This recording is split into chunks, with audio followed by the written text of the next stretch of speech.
हाँ खा लिया, लेकिन मैं देख लूंगा थोड़ा बहुत कर दो। हो गया?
हेलो। हाँ नमस्कार सभी को। नमस्कार विद्यार्थियों, आज की क्लास में मैं सभी का हार्दिक स्वागत करता हूं, अभिनंदन करता हूं। चले साथियों, जिस सपनों की जिद को आप पूरे करने में लगे हो, उस सपनों में एक मील का पत्थर साबित होने वाली है हिंदी शिक्षा शास्त्र। हिंदी शिक्षा शास्त्र की बात करें मित्रों, तो आपको पता है कि आपके जो सपने का जो दूरी है, उस दूरी को कम करने के लिए मैं यहाँ पर आया हूँ। निरंतर ये कक्षा आपको मिलेगी। थोड़ा समय की व्यस्तता के कारण आप यहाँ पर आज लेट हुए हैं। कल अपनी ये क्लास 8:30 बजे से लेकर के और 10 बजे तक रहेगी। नमस्कार सभी को। सभी का नमस्कार मैंने स्वीकार कर लिया है, लेकिन अब अपन शुरुआत कर रहे हैं एक नई ऐसी चीज की, और नाम भी मैंने दे दिया है उसको, कालजयी सीरीज। क्या नाम दे दिया है सर? कालजयी सीरीज से क्या तात्पर्य है? कालजयी सीरीज अपन लेकर के आए हैं, और ये शिक्षा शास्त्र की है। इसके अंतर्गत अपन संपूर्ण हिंदी शिक्षा शास्त्र को लेकर के अध्ययन करेंगे। इसके बाद में और भी विषयों का शिक्षा शास्त्र अपन प्रारंभ करेंगे, लेकिन पहले इस पड़ाव को पूरा करते हैं। कालजयी, जिसने काल को ही जीत लिया है, ना भूत में बंदी है, ना भविष्य में, ना वर्तमान में, हर समय में सदैव प्रासंगिक है। ऐसी सीरीज जिसका अध्ययन एक एक वीडियो आप चाहे अभी पढ़िएगा, चाहे पेपर 5 साल बाद दीजिएगा, लेकिन तब भी आपको इसकी प्रासंगिकता उसी प्रकार से नजर आएगी। बात करते हैं कालजयी यानी जो शाश्वत है। कालजयी सीरीज को लेकर के आए हैं, और पहला ही विषय यहाँ पर लिखा हुआ है, भाषा सीखना व ग्रहणशीलता। पहला विषय है मित्रों, भाषा सीखना व ग्रहणशीलता। कॉपी पेन आपके हाथ में रहेगी, ऐसी मैं आशा करता हूं। और यहाँ पर एक एक चीज को लिखते हुए अपन पढ़ेंगे। अच्छे नोट्स बनाइएगा बेहतरीन तरीके से। एक बार पढ़ने के बाद में जब पूरी शिक्षा शास्त्र कंप्लीट हो जाएगी, तो महा मैराथन क्लास के द्वारा जितने भी वस्तुनिष्ठ परीक्षा प्रश्न बनेंगे, उसका मैं आपको यहाँ पर रिवीजन करवा दूंगा। ज़्यादा चीज़ों को आपको नहीं रखना है, एक की ही चीज़ की साधना करना है और उसमें ही सफलता अर्जित करना है। ज़्यादा चीज़ों को, ये शिक्षा शास्त्र आप पढ़ रहे हो तो ये क्लास से कापी है, और इसके अलावा 1 या 2 मैराथन क्लास अपन लेकर आएंगे, तो उसमें आपकी तैयारी बेहतरीन हो जाएगी। भटकना बंद कर दीजिएगा। भटकने से असफलता मिलना तय है ना। भटकना जरूरी था मानता हूं, लेकिन अब समय है संघर्ष का। जी बिल्कुल। शुरू करते हैं। भाषा सीखना व ग्रहणशीलता आज का टॉपिक है। क्या विषय वस्तु है मित्रों? सर भाषा सीखना व ग्रहणशीलता।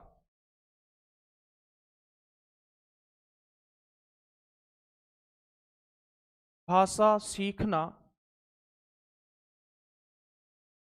व ग्रहणशीलता।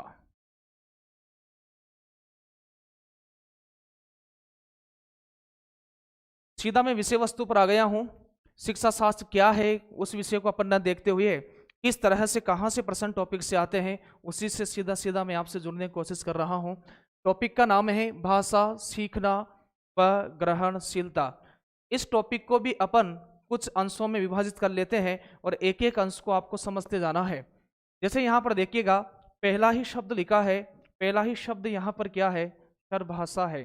दूसरा शब्द क्या है? सीखना है। और फिर तीसरे की बात करें तो ग्रहणशीलता है। भाषा सीखना व ग्रहणशीलता।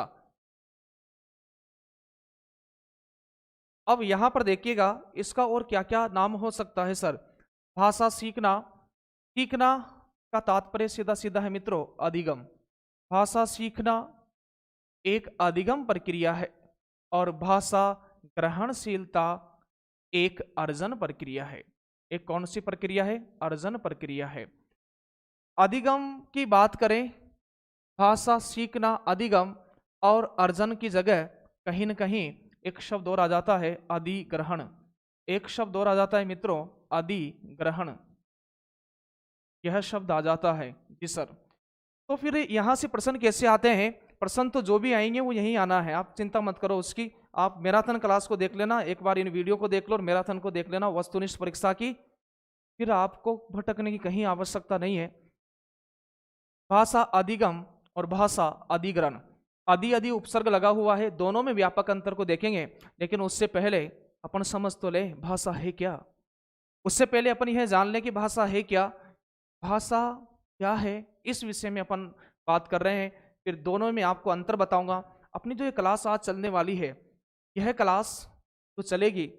आज मैं लेट हो गया हूं और ये लेट रोज रोज नहीं हो, इसलिए विद्यार्थियों इस समय को अपन 8:30 से 10 तक का रखेंगे, ताकि बीच में पर्याप्त यहाँ चीज़ों को व्यवस्थित करने में जो समय लगता है वो भी व्यवस्थित हो जाए। तो देखिएगा अपन बात करते हैं पहले भाषा पर। भाषा पर बात करने के बाद में तो भाषा शब्द की व्युत्पत्ति की बात करें अपन सबसे पहले। किस शब्द की व्युत्पत्ति? भाषा शब्द की व्युत्पत्ति।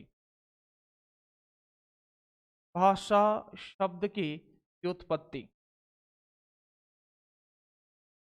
भाषा शब्द की व्युत्पत्ति की बात करें तो भाषा शब्द आपको पता है कि भाषा शब्द संस्कृत की भाष धातु से बना है। किस धातु से बना है सर? संस्कृत की भाष धातु से बना है। भाष क्या है? तो भाष धातु है। और यदि संस्कृत का यहाँ पर देखें तो टाप प्रत्यय है। टाप क्या है? टाप प्रत्यय है। और जो भाषा शब्द निष्पन्न होता है वह स्त्रीवाचक शब्द है। टाप प्रत्यय संस्कृत में स्त्रीलिंग, स्त्री का बोध कराता है, तो स्त्रीवाचक है। तो भाषा शब्द क्या हो गया सर? स्त्रीलिंगीय शब्द हो गया। जी हाँ, ये भाषा शब्द की व्युत्पत्ति को लेकर हो गया। भाषा शब्द भाष धातु से बना है और भाष धातु से तात्पर्य है वाणी या फिर व्यक्त बात। क्या है मित्रों? भाष से तात्पर्य हो गया कि क्या हो गया सर? या तो वाणी और या फिर व्यक्त बात। अर्थात मनुष्य जो भी बोलता है, अर्थात मनुष्य जो भी बोलता है वह सब क्या है? वह सब भाषा है। सर जी कितने से कितने टाइम तक क्लास रहेगी? अभी तो शुरुआत की है। गंतव्य स्थल जितना आप में धैर्य रहेगा उतनी क्लास रहेगी। जैसे 10 बजे तक है, अभी शुरुआत किए, समाप्त होने में समय लगेगा मित्रों। देख लेता हूं क्या प्रतिक्रिया चल रही है आप सभी की, कब तक इस चीज को आप देखिएगा।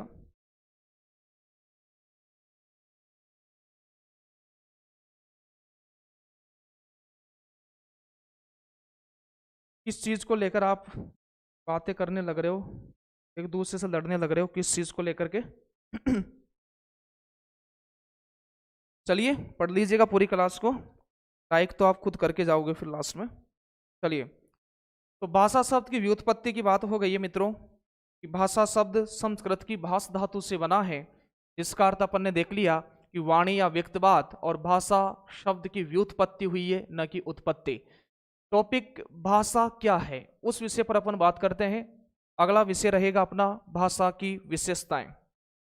अगला विषय क्या रहेगा मित्रों? भाषा की विशेषताएं।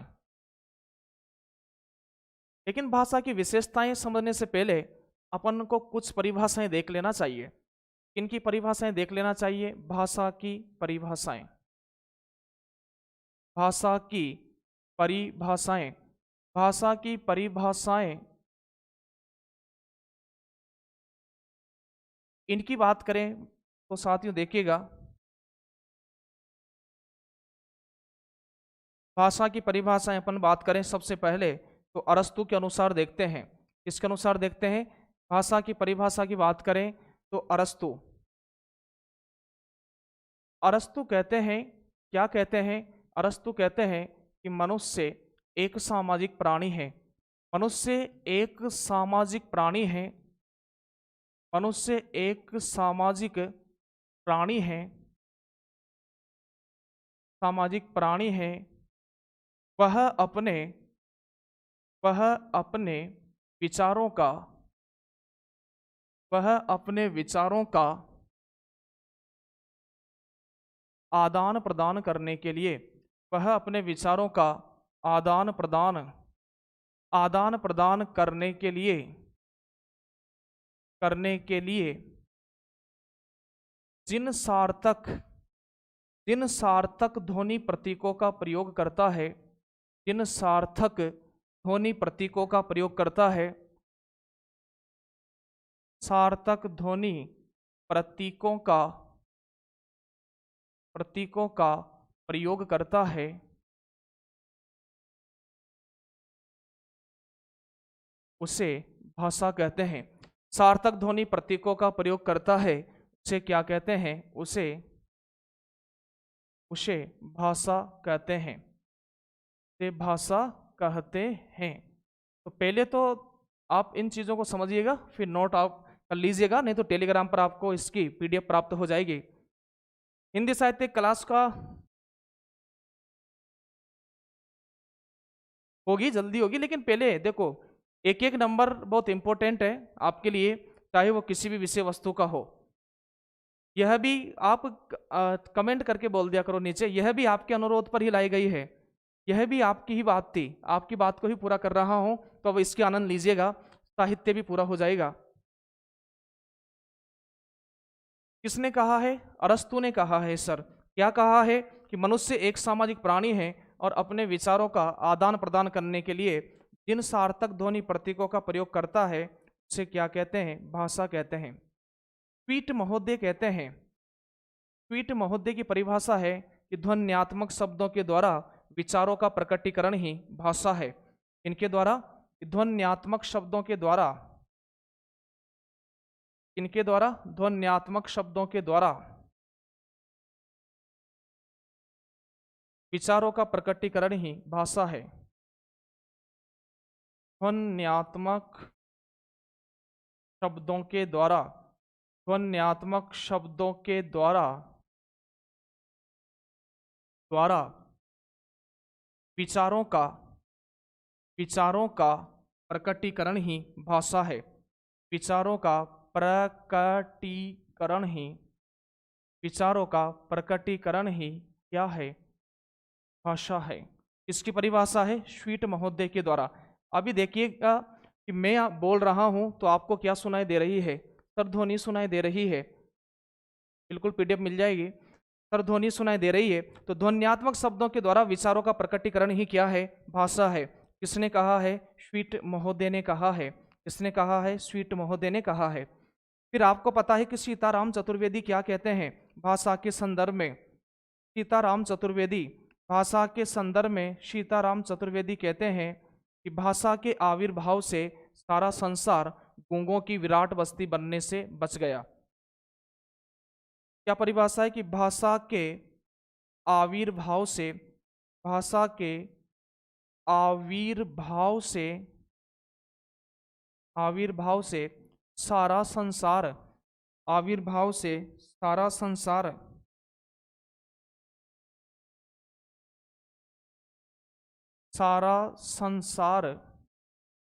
गूंगों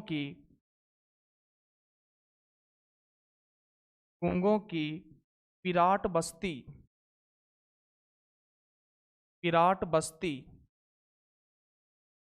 बनने से बच गया।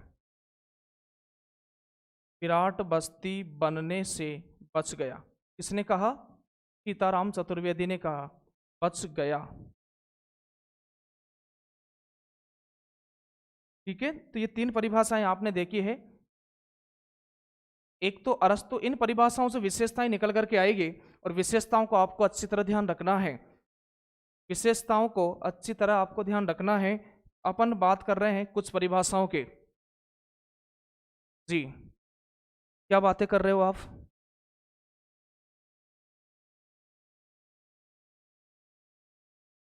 जी, अभिवादन सबको कर दिया है।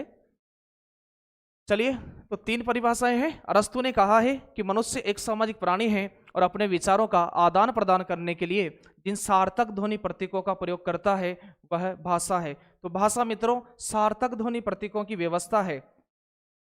साथियों, भाषा सार्थक ध्वनि प्रतीकों की व्यवस्था है।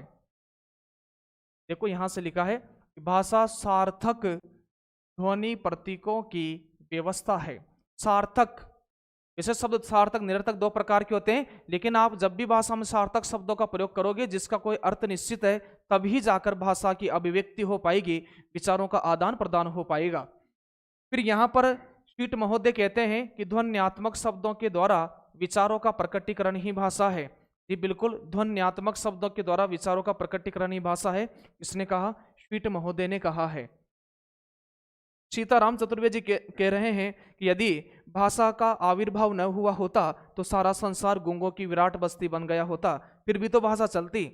सर सांकेतिक भाषा का प्रयोग करते। किस भाषा का? सांकेतिक भाषा का प्रयोग करते। जी हाँ, आगे बात करते हैं परिभाषाओं के उपरांत अपन देख लेते हैं मित्रों भाषा की विशेषताएं। इसकी विशेषताएं देख लेते हैं। सर भाषा की विशेषताएं बता दीजिए। तो अगला अपना हेडिंग रहेगा भाषा की विशेषताएं। किसकी विशेषताएं? भाषा की विशेषताएं।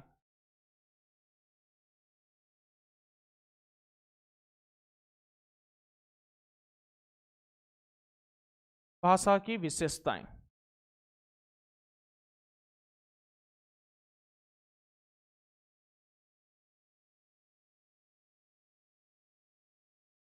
भाषा की विशेषताओं में लिखते जाइएगा एक एक विशेषता को। क्या विशेषता है? पहली विशेषता सबसे इंपॉर्टेंट है, क्या है? भाषा, भाषा साधन है। भाषा साधन है न कि साध्य। भाषा साधन है न कि साध्य। यह प्रश्न बार बार आता है कि भाषा क्या है? भाषा साधन है। भाषा साधन है, मैं भी साधन हूं, यह यूट्यूब प्लेटफॉर्म भी साधन है, ये सब चीजें साधन है। आप साधक हो और आपका लक्ष्य ही साध्य है, जिसे आप साधना से यूं समझ लीजिएगा मित्रों, आप यूं समझ लीजिएगा कि आप क्या हो? सर हम साधक हैं। सर हम क्या हैं? सर हम साधना कर रहे हैं। सर हम घर बार को छोड़कर आए हैं। सर हम त्याग कर रहे हैं, तपस्या कर रहे हैं। और आप साधक हो और आप जिसे प्राप्त करना चाहते हो वह क्या है? वह साध्य है। वह साध्य है। एक साधक किसके माध्यम से? एक साधक मित्रों साधना के माध्यम से। इसका राजमार्ग क्या है? इस साध्य तक पहुंचने का राजमार्ग क्या है? इस साध्य तक पहुंचने का राजमार्ग है मेरे मित्रों, क्या है? साधना। इस साध्य तक पहुंचने का जो राजमार्ग है वह साधना है, या फिर अपन इसे क्या कह दें सर, इसे अपन तपस्या बोल सकते हैं। क्या बोल सकते हैं मित्रों? साधना यानी तपस्या जो आप कर रहे हो, जो संघर्ष आप कर रहे हो। साधक कौन हो? साधक आप हो। साधक कौन हो? साधक आप हो। साध्य क्या है? आपकी मंजिल, आपका साध्य है। जब आप इसे प्राप्त कर लेते हो, जब आप इसे प्राप्त कर लेते हो, तो एक साधक साधना के माध्यम से जिस साध्य को प्राप्त करता है, तो जितने भी चीजें, जितने भी सहयोग इस साधना के मार्ग में यहां से यहां तक पहुंचने में जितनी भी चीजें काम में आएगी वो सब साधन है। क्या है? वो सब साधन है। तो यानी साधना और तपस्या के मार्ग में आने वाली जितनी भी चीजें वो क्या है मित्रों? वह साधन है। तो बताइएगा भाषा भी विचारों को यहां से वहां तक पहुंचाने का ये माइक भी क्या है? साधन है। जिस माध्यम से आप देख रहे हो, जिस मीडियम से यह आवाज आप तक पहुंच रही है, वो सब भी क्या है? साधन है। भाषा साधन है न कि साध्य। और आपको पता है कि जैसे ही साध्य प्राप्त हो जाता है, जैसे माना कि आप वर्ग 2 की जॉब लग गए, जैसे माना कि आप वर्ग 2 की जॉब लग गए और आपने एक सपना और पाल लिया कि सर हमें असिस्टेंट प्रोफेसर बनना है, सर हमें असिस्टेंट प्रोफेसर बनना है, तो फिर यह साध्य भी क्या हो जाता है? साधन का ही काम करेगा, क्योंकि ये जो नॉलेज प्राप्त की वो साधन का काम करेगी और असिस्टेंट प्रोफेसर बनना आपका साध्य हो जाएगा। क्या हो जाएगा सर? साध्य हो जाएगा। जी हाँ बिल्कुल। तो भाषा मित्रों समझ लीजिएगा, भाषा साधन है न कि साध्य। क्या है भाषा? भाषा साधन है न कि साध्य। पहली विशेषता आपको ध्यान रखना है अच्छी तरीके से, न कि साध्य। ठीक है जी सर। अगली विशेषता लिखिएगा आप, भाषा साधन है न कि साध्य। भाषा भाषा सार्थक ध्वनि प्रतीकों की व्यवस्था है। भाषा सार्थक ध्वनि प्रतीकों की व्यवस्था है। सार्थक ध्वनि प्रतीकों की व्यवस्था है। किसकी विशेषताएं पढ़ रहे हैं? भाषा की। भाषा सार्थक ध्वनि प्रतीकों की व्यवस्था है। भाषा यादृच्छिक होती है। भाषा यादृच्छिक भाषा यादृच्छिक होती है। सर यादृच्छिक क्या है? मनगढ़ंत होती है। भाषा यादृच्छिक होती है। कोई भी भाषा जब भी बनती है तो सबसे पहले वह व्यक्ति बोली होती है। सबसे पहले वह व्यक्ति बोली होती है। कुछ व्यक्तियों के द्वारा वह शब्द प्रयोग किया जाता है, फिर वहाँ पूरे ग्रामीण परिवेश में उस शब्द का बोलबाला हो जाता है, फिर वहाँ क्षेत्रीय भाषा में वह आता है, फिर ऐसे ऐसे उस शब्द का प्रयोग व्यापक दृष्टि से हो जाता है। तो व्यापक दृष्टि से प्रयोग होने के कारण और फिर कुछ कवि उस शब्द को साहित्य सर्जना में लिख देते हैं, तो फिर वह शब्द रूढ़ हो जाता है एक अर्थ के लिए। तो फिर जो भाषा है वह यादृच्छिक होती है। यादृच्छिक से तात्पर्य मनगढ़ंत होती है। क्या होती है? मनगढ़ंत होती है। आप ऐप में जाकर के देख लीजिएगा आरके जी, देखिएगा। चौथी बात करें यहां पर तो भाषा साधन है न कि साध्य। भाषा सार्थक ध्वनि प्रतीकों की व्यवस्था है। भाषा यादृच्छिक होती है। बताइएगा, भाषा अनुकरण से सीखी जाती है। भाषा कैसे सीखी जाती है? भाषा अनुकरण से सीखी जाती है। भाषा अनुकरण से सीखी जाती है।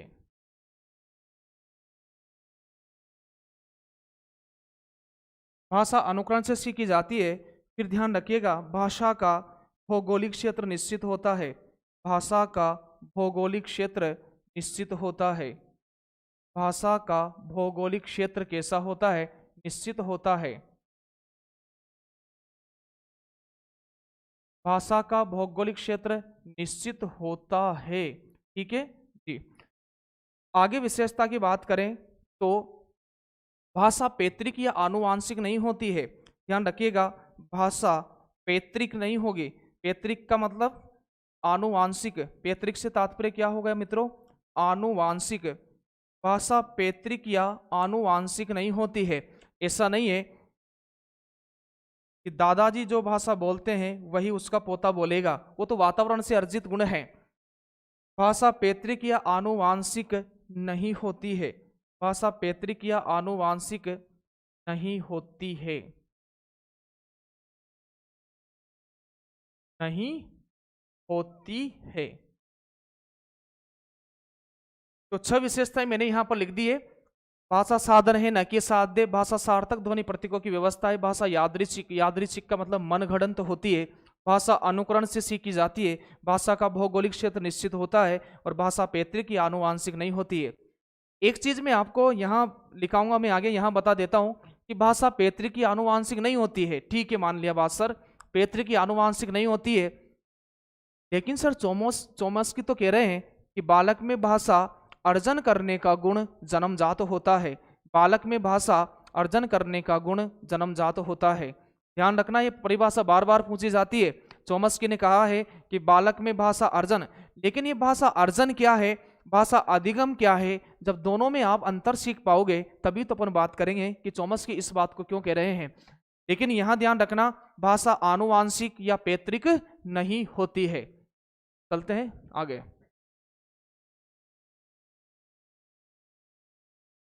सातवीं विशेषता लिखे मित्रों भाषा की। सातवीं विशेषता की बात करें तो सर सातवीं विशेषता क्या है? देखिएगा, सातवीं विशेषता की बात करें अपन तो भाषा इंपॉर्टेंट तथ्य है, इसको आप अच्छी तरह से नोट कीजिएगा। भाषा संयोगावस्था से वियोगावस्था की ओर अग्रसर होती है। भाषा स्थूल से, भाषा किधर से किधर बढ़ती है? स्थूल से सूक्ष्म की ओर बढ़ती है। किधर से किधर बढ़ती है, स्थूल से सूक्ष्म की ओर बढ़ती है। इसके बाद आप बात करिए, भाषा अपरिपक्वता से परिपक्वता की ओर बढ़ती है, प्रौढ़ता से अप्रौढ़ता की ओर बढ़ती है। ठीक है जी सर। हाँ हाँ हाँ जी।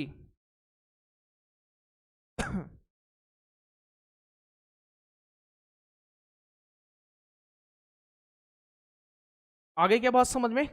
हाँ सर आ गई है, बात समझ में आ गई है।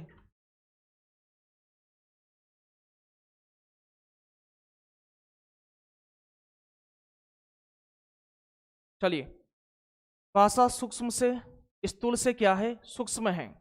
स्थूल से क्या है, भाषा सूक्ष्म है। भाषा, आगे बात करें यहाँ पर, चलो मैं यहीं लिख देता हूँ।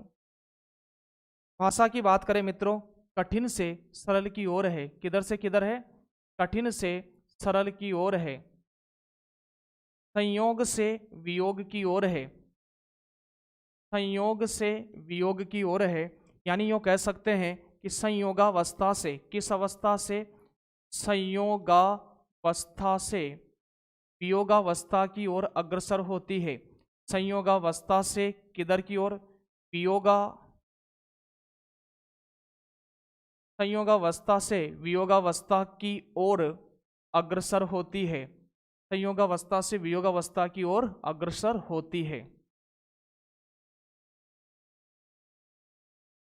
फिर देखिएगा, आप देखिएगा ये क्या है सर, ये मैं क्या समझा रहा हूं आपको कि भाषा संयोगावस्था से, संयोगावस्था से तात्पर्य जैसे संस्कृत भाषा है, संस्कृत भाषा में कहते हैं सह पठती, सह पठती, तो ये क्या है, संयोग है। और स पठती का हो गया वह पढ़ता है, वह पढ़ता है।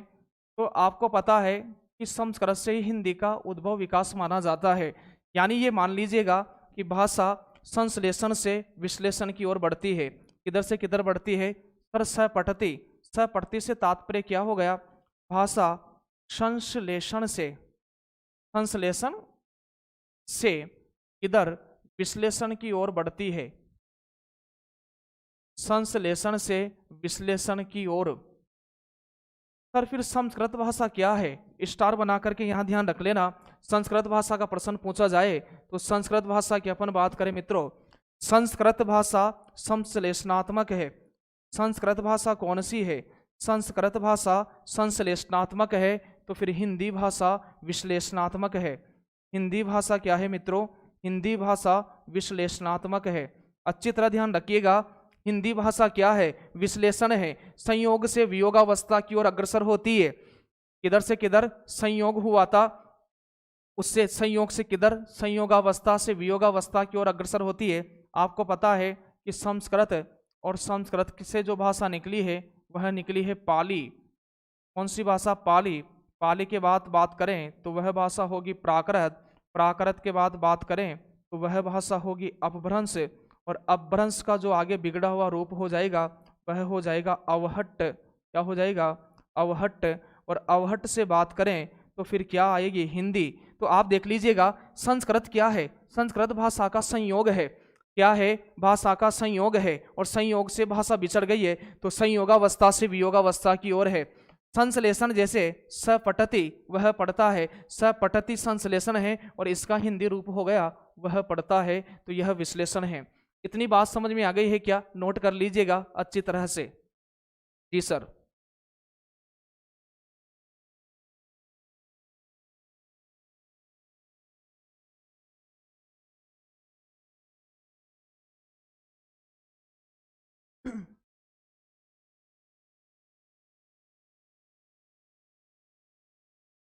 चलिए आगे बढ़ते हैं, सातवीं विशेषता पूरी हो गई है।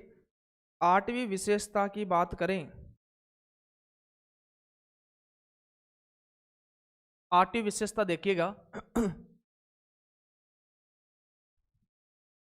आठवीं विशेषता में आपको लिखना है मित्रों, भाषा विचार विनिमय का साधन है। क्या लिखोगे, भाषा विचार विनिमय, भाषा विचार विनिमय का आदान प्रदान कह लो, भाषा विचार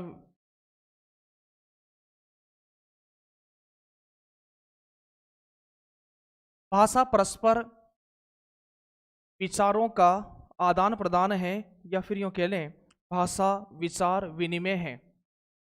भाषा विचार विनिमय है। अब साथियों, भाषा विचार विनिमय से तात्पर्य क्या है कि भाषा में विचारों का आदान प्रदान होता है। क्या होता है? आदान प्रदान होता है। इसी दृष्टि से आप देख सकते हो कि भाषा अपन 3 भागों में बांट लेते हैं। विचार विनिमय के दृष्टिकोण से भाषा के रूप की बात करें, विचार विनिमय के दृष्टिकोण से भाषा के विनिमय की बात करें तो एक भाषा होती है, एक भाषा होती है मित्रों, वह भाषा हो जाएगी, कौन सी भाषा हो जाएगी? एक भाषा होती है मौखिक भाषा, लिखित, मौखिक लिखित। विचार विनिमय के रूप अपन बात करें तो फिर क्या है सर? मौखिक है। क्या है सर? सर मौखिक है। सर क्या है? सर लिखित है। मौखिक है, लिखित है, और एक क्या है? एक सांकेतिक है। एक क्या है? सांकेतिक अर्थ है। और यदि अपन देखें मौखिक और लिखित को, अभिव्यक्ति की दृष्टि से भी भाषा के 2 रूप होते हैं। किसकी दृष्टि से? अभिव्यक्ति की दृष्टि से भी भाषा के 2 रूप होते हैं। मैं आपको बता रहा हूं कि अभिव्यक्ति की दृष्टि से भी भाषा के 2 रूप होते हैं। किसकी दृष्टि से? अभिव्यक्ति की दृष्टि से।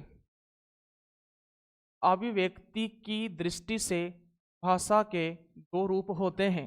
सर कौन कौन से होते हैं? साथ में लेके चल रहा हूं मित्रों। 2 रूप होते हैं, एक होता है मौखिक और एक होता है, 2 प्रकार से अपन विचारों को अभिव्यक्त कर पाएंगे। 2 प्रकार से अपन विचारों को अभिव्यक्त कर पाएंगे, एक तो बोल करके और एक लिख करके। यदि बोल करके करेंगे तो फिर अभिव्यक्ति क्या हो जाएगी सर? अभिव्यक्ति मौखिक हो जाएगी। और फिर एक अभिव्यक्ति अपन बात करेंगे लिखित, सर मौखिक हो जाएगी और लिखित हो जाएगी। सर मौखिक से जुड़े हुए कौशल कौन कौन से हैं? जल्दी उस पर भी बात की जाएगी। अभिव्यक्ति की दृष्टि से भाषा के 2 रूप हैं। अभिव्यक्तात्मक दृष्टि से भाषा के 2 रूप हैं, एक तो मौखिक है और एक लिखित है।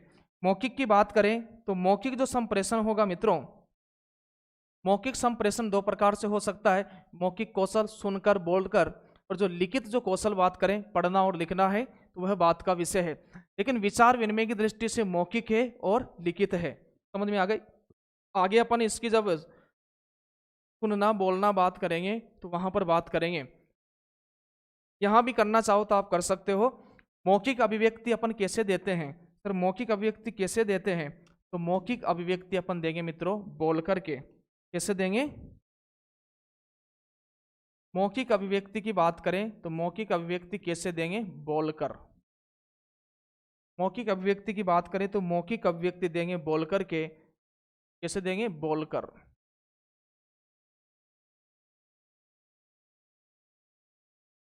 और लिखित अभिव्यक्ति का संबंध लिख करके। किससे होगा? लिख करके।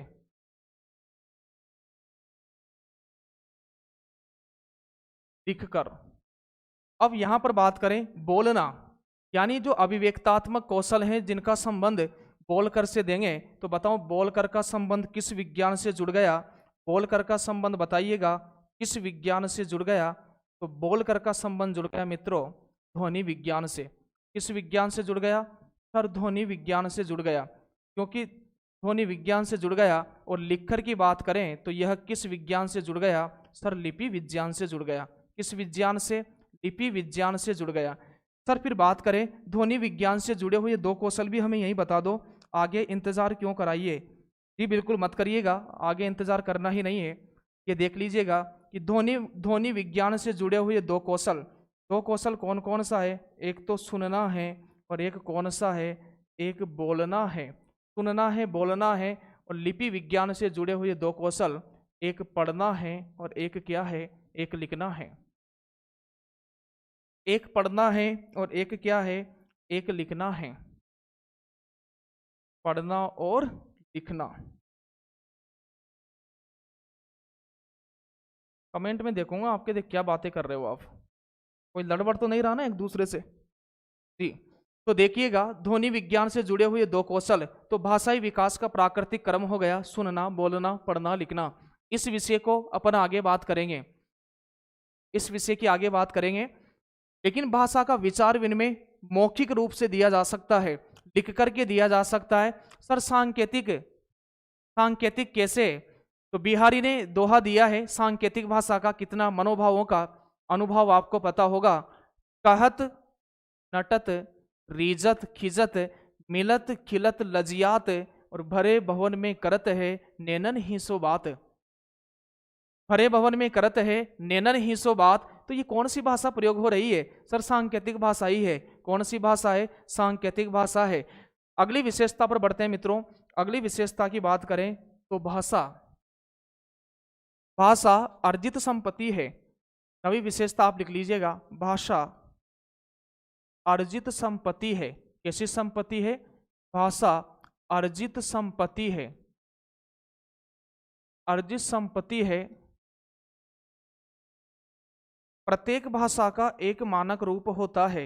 इसका प्रत्येक भाषा का एक मानक रूप होता है। प्रत्येक भाषा का एक कैसा रूप होता है?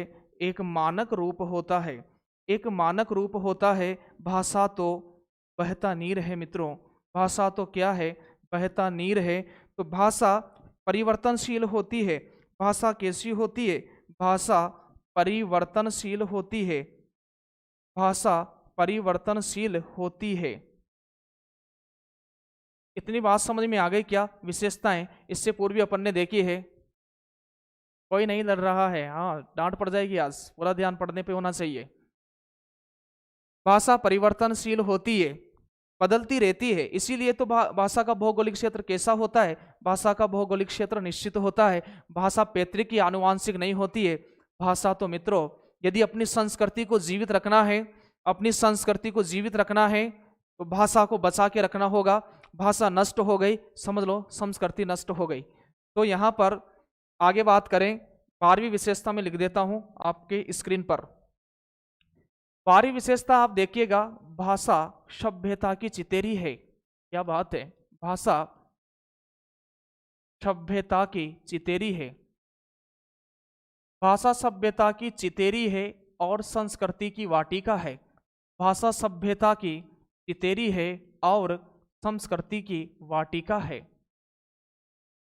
संस्कृति की क्या है? सर वाटिका है। संस्कृति को पल्लवित करने का काम भाषा करती है। तो भाषा सभ्यता की चितेरी है, वह संस्कृति की वाटिका है। संस्कृति की वाटिका है, भाषा तो बहता नीर है। तो यदि आप लॉर्ड मैकाले को समझ गए होंगे, लॉर्ड मैकाले ने भाषा पे ही कुठाराघात किया था। किस पर कुठाराघात किया था? भाषा पर। साथियों, यूनान मिस्र रोम सब मिट गए जहां से, कुछ बात है कि हस्ती मिटती नहीं हमारी।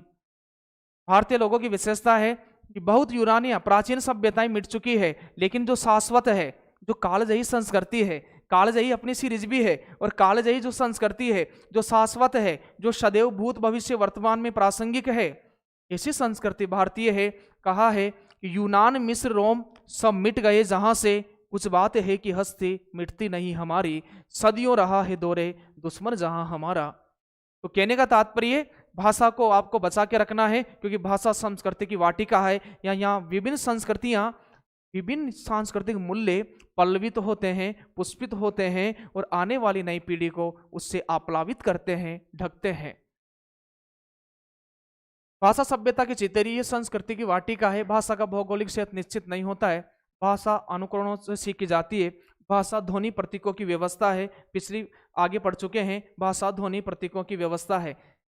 कितने मन लगाकर आप पढ़ रहे हो, मुझे दिख रहा है यहाँ से कितने ध्यानपूर्वक आप पढ़ रहे हो, कि आपके कमेंट स्थिर होना बता रहा है कि आप डूब गए हो विषय वस्तु में। आगे बात करें, सर पढ़ा दी, आगे देखिएगा, भाषा का कोई अंतिम स्वरूप नहीं होता है। इस चीज को भी ध्यान रखिएगा। भाषा का कोई अंतिम स्वरूप नहीं होता है। भाषा का कोई अंतिम स्वरूप नहीं होता है। भाषा का कोई अंतिम स्वरूप नहीं होता है, नहीं होता है। कोई मुझे पढ़ रहा है कि नहीं पढ़ रहा है, मुझे पता ही नहीं चल रहा है। कहाँ गए सबके सब?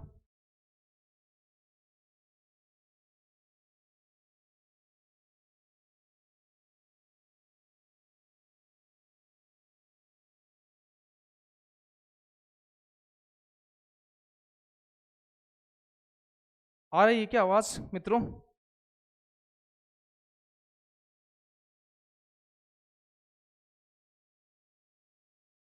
जी जी जी जी, ठीक है। जी जी, मुझे ऐसा लग रहा था आप चले गए सबके सब छोड़कर, इकल्ला मेरे गए यहाँ पर। जी बिल्कुल। तो भाषा का कोई निश्चित रूप नहीं होता है, परिवर्तनशील है, अर्जित संपत्ति साधन है, न कि कोई साध्य है।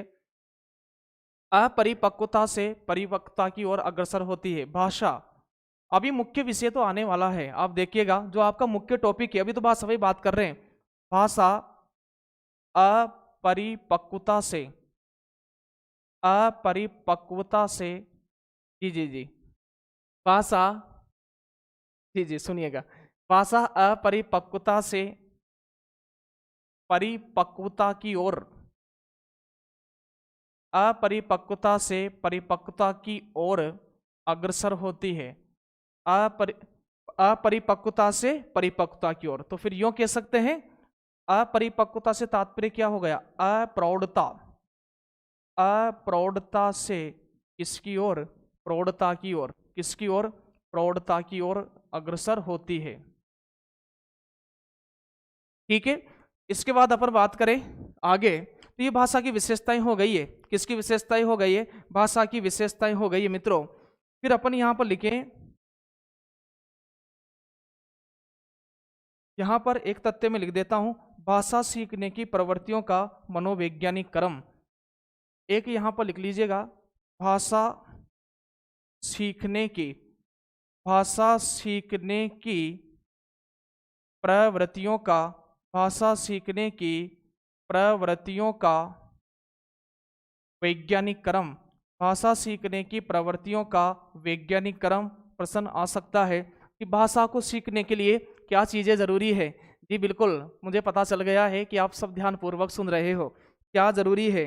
तो जिज्ञासा, प्रयत्न, अनुकरण, अभ्यास। क्या जरूरी है? भाषा सीखने की मनोवैज्ञानिक, भाषा सीखने की प्रवृत्तियों का वैज्ञानिक या मनोवैज्ञानिक क्रम की बात करें तो बालक भाषा सीखने के लिए सबसे पहले जिज्ञासु होना चाहिए, तो जिज्ञासा हो जाएगा। इसके बाद बात करें, उसे प्रयत्न करना पड़ेगा, जिज्ञासा, प्रयत्न। और फिर वह कैसे सीखेगा? सर अनुकरण के माध्यम से सीखेगा। कैसे सीखेगा? अनुकरण के माध्यम से सीखेगा। और फिर किसके माध्यम से सीखेगा? सर अभ्यास के माध्यम से सीखेगा। तो ये नोट कर लेना आप ऐसे कैसे कि भाषा सीखने की मनोवैज्ञानिक प्रवृत्तियों का क्रम क्या है। एकाग्रता के साथ सुन रहे हो, धन्यवाद। भाषा सीखने की प्रवृत्तियों का वैज्ञानिक क्रम पूछे, मनोवैज्ञानिक क्रम पूछे, जिज्ञासा, प्रयत्न, अनुकरण, अभ्यास। नहीं तो आप यहां से शुरुआत करते हो, आप विकल्प पाएंगे, अनुकरण करता है बालक, नहीं, अरे उससे पहले जिज्ञासु होना चाहिए, प्रयत्न करेगा, अनुकरण करेगा, और फिर क्या करेगा? सर फिर अभ्यास करेगा। क्या करेगा? अभ्यास करेगा। जी बिल्कुल। तो ये कुछ विशेषताएं, अपना जो मूल टॉपिक है वह क्या है? वह भाषा सीखना और ग्रहणशीलता है। तो अपन भाषा पर बात कर रहे हैं, किस पर बात कर रहे हैं? भाषा पर बात कर रहे हैं कि भाषा क्या है। तो विभिन्न विशेषताएं अपन ने यहाँ पर देख ली है, भाषा की, भाषा की विभिन्न विशेषताएं देख ली है। लेकिन दो तथ्य बहुत इंपॉर्टेंट है, स्टार लगा करके नोट कर लीजिएगा। दो तथ्य कितने इंपॉर्टेंट है, उनकी महत्ता जब पेपर में आएंगे तब आपको पता चलेगी सर कितने इंपॉर्टेंट है। एक तो चौमस्की की परिभाषा बार बार पूछी जाती है। चौमस्की क्या कह रही है, क्या कहते हैं, क्या कहते हैं? ये कह रहे हैं कि बालक में भाषा अर्जन का गुण जन्मजात होता है। क्या कह रहे हैं? कि बालक में, बालक में भाषा अर्जन का गुण, बालक में भाषा अर्जन का गुण, बालक में भाषा अर्जन का गुण कैसा होता है? जन्मजात होता है। जबकि भाषा मित्रों पैतृक या आनुवांशिक नहीं होती है। और चौमस्की क्या कह रहे हैं? यह प्रश्न बार बार आएगा ये प्रश्न बार बार आएगा, ध्यान पूर्वक इसको नोट कर लीजिएगा कि बालक में भाषा अर्जन का गुण। अभी तो अपन को ये देखना है, मुख्य टॉपिक को आप समझ गए, वो भाषा सीखना और ग्रहणशीलता है। अभी तो अपन भाषा की बात कर रहे हैं मित्रों, वो टॉपिक बड़ा मजा आएगा उसको सीखने में आपको। और प्रश्न तो यूं हल करोगे आप, बिल्कुल प्रश्न टिक ही नहीं पाएगा आपके सामने। और जिस दिन ये पता चलेगा, जिस दिन मैं ऑब्जेक्टिव टाइप प्रश्न लेकर के आऊंगा, उस दिन देखिएगा। बालक में भाषा अर्जन, यहां पर शब्द आया है, अर्जन शब्द आया है, अधिगम नहीं आया है, भाषा अर्जन। तो भाषा पैतृक की आनुवांशिक नहीं होती है, लेकिन बालक जो भाषा को सीख लेता है वो उसका गुण जन्मजात होता है। वह गुण कैसा होता है? जन्मजात होता है। जी हाँ, यह परिभाषा स्टार लगा लो इसके, तो आप, यह परिभाषा बहुत महत्वपूर्ण परिभाषा है, स्टार लगा लीजिएगा चोम्स्की की परिभाषा। लेकिन एक नाम और बहुत बड़ा है भाषा को लेकर के, जो भाषा विकास की बात करते हैं उनका नाम भी बहुत बड़ा है, तो उन्हें अपन कैसे छोड़ सकते हैं? उन्हें नहीं छोड़ सकते हैं। लेव सिमकोविच वाइगोस्की नाम है, बड़ा खतरनाक, लेव सिमकोविच, लेव सिमकोविच वाइगोत्स्की, लेव सिमकोविच वाइगोत्स्की।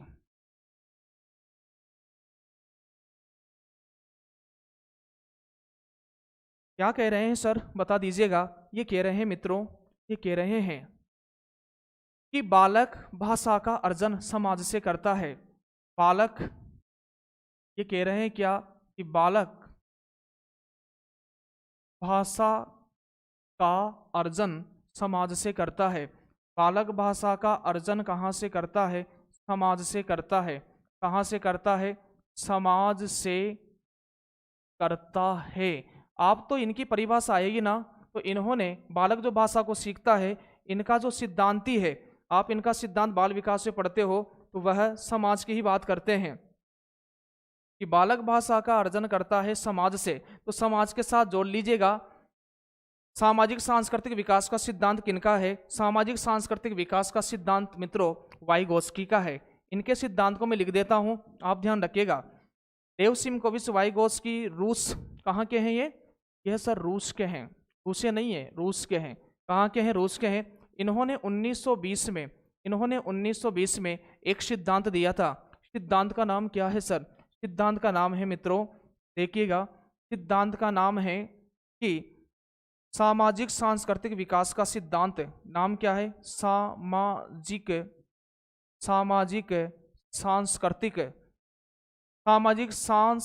सांस्कृतिक विकास का सिद्धांत। सामाजिक सांस्कृतिक विकास का सिद्धांत ये किन्होंने दिया है? यह वाइगोस्की का सिद्धांत है।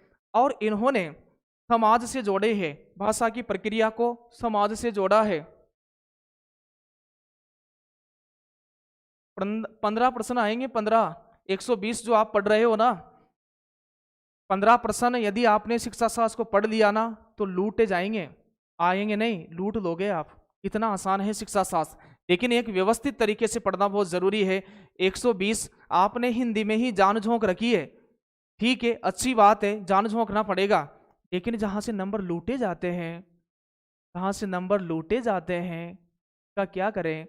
जहां से नंबर लूटे जाते हैं उनको एक भी कम नहीं आना चाहिए। 15 में से 15 ही आना चाहिए। एक कम आ गया तो माफ हो जाएगी गलती, और यदि 2 कम हो गए तो बिल्कुल भी माफ नहीं होगी आपकी गलती, बिल्कुल भी। जी धन्यवाद। सामाजिक सांस्कृतिक विकास का सिद्धांत साथियों वाइगोस्की का है, और इसी सिद्धांत का एक नाम है ZPD, निकटस्थ या निकट विकास का सिद्धांत। क्या नाम है मित्रों? इसी सिद्धांत का दूसरा नाम आप देखिएगा निकट विकास का सिद्धांत।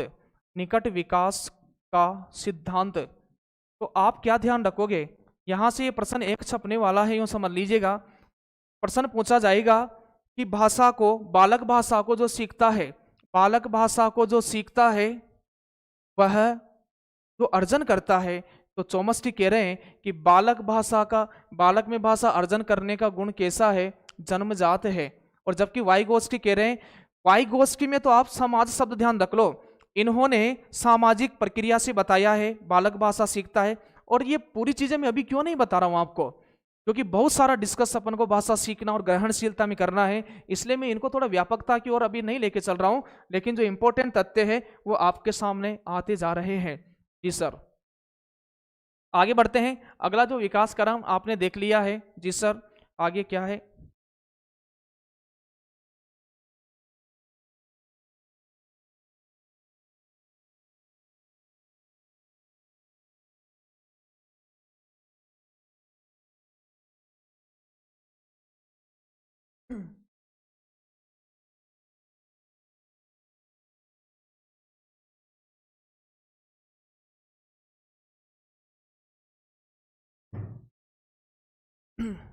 चलिए, अब अपना अगला विषय रहेगा मित्रों, क्या रहेगा देखिएगा। आगे अपन बात करें तो भाषा का अर्थ, किसकी बात करें? भाषा का अर्थ। भाषा को दो अर्थों में देख करके अपन पढ़ सकते हैं। भाषा का अर्थ, भाषा दो अर्थों में प्रयुक्त होती है मित्रों। भाषा दो अर्थों में प्रयुक्त होती है। सर कौन कौन सा? एक अर्थ होता है भाषा का संकुचित अर्थ, एक अर्थ होता है भाषा का संकुचित अर्थ, संकुचित अर्थ, और एक अर्थ होता है भाषा का व्यापक अर्थ। कौन सा अर्थ होता है? व्यापक अर्थ। संकुचित अर्थ में केवल मनुष्य के द्वारा बोली जाने वाली भाषाएं आती है मित्रों। संकुचित अर्थ में केवल किसके द्वारा बोली जाने वाली? केवल मनुष्य जो अपने विचारों का आदान प्रदान करता है वह भाषाएं भाषा के संकुचित अर्थ में आएगी। और व्यापक अर्थ की बात करें,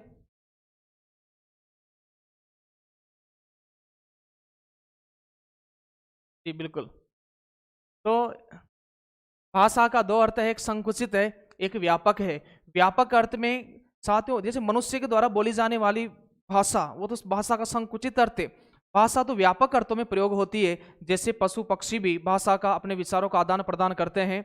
उसी प्रकार से यदि आप हाईवे पर चल रहे हो तो वो संकेत चिन्ह भी तो भाषा ही है।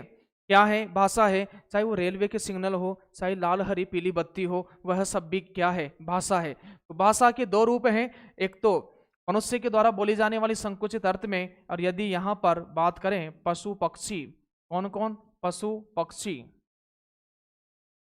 फिर यहाँ पर रेलवे संकेत चिन्ह, यहाँ पर कौन से? रेलवे संकेत चिन्ह, रेलवे संकेत चिन्ह या फिर हाईवे संकेत चिन्ह, यह सब किस में जाएंगे?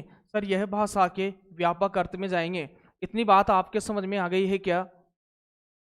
जी बिल्कुल आ गई है। तो ये भाषा का अर्थ अपन ने देख लिया है। भाषा का दो अर्थ है, एक संकुचित अर्थ है, एक व्यापक अर्थ है। एक संकुचित अर्थ है, एक व्यापक अर्थ है। एक अगला टॉपिक अपन बना लेते हैं मित्रों, किसके आधार पर? प्रयोग के आधार पर भाषा के विविध रूप। एक हेडिंग बना लेते हैं, किसके आधार पर? प्रयोग के आधार पर भाषा के विविध रूप। प्रयोग के आधार पर, प्रयोग के आधार पर भाषा के विविध रूप। अभी अपना मुख्य टॉपिक भाषा सीखना व ग्रहणशीलता अभी प्रारंभ नहीं हुआ है, धैर्य बनाकर रखना है। प्रयोग के आधार पर भाषा के विविध रूप।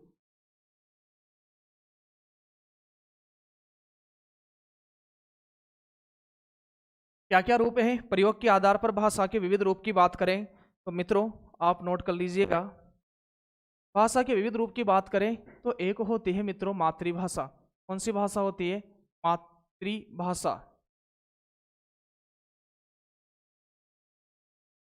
मातृभाषा में अपन बात करें यहाँ पर मातृभाषा में, तो मातृभाषा की विशेषता हो जाएगी कि माता पिता तो है सही है, लेकिन माता पिता किस किस से? माता पिता वह आस पड़ोसियों से, माता पिता, माता पिता के बाद लिखिएगा माता पिता पड़ोसी तथा तथा परिवार से सीखी जाने वाली भाषा, तथा परिवार से सीखी जाने वाली भाषा मातृभाषा कहलाती है। माता पिता, आस पड़ोस या पड़ोसियों से, पड़ोसी, माता पिता, पड़ोसी तथा परिवार से सीखी जाने वाली भाषा, परिवार से सीखी जाने वाली भाषा क्या कहलाएगी? मातृभाषा कहलाएगी सर। हिंदी को दो दो गौरव प्राप्त है, हिंदी को दो दो गौरव प्राप्त है। हिंदी राजभाषा भी है, हिंदी राष्ट्रभाषा भी है। क्यों है, आगे बात करते हैं। एक बात करें यहाँ पर मातृभाषा के बाद अपन बात करें मित्रों, मातृभाषा के बाद बात करें तो राष्ट्रभाषा। सर राष्ट्रभाषा की क्या परिभाषा होगी? बिल्कुल सिंपल सी परिभाषा है राष्ट्रभाषा की, कि जिस देश में जिस भाषा को बोलने वाले व्यक्तियों की संख्या अधिक हो। क्या लिखोगे? जिस देश में जिस भाषा को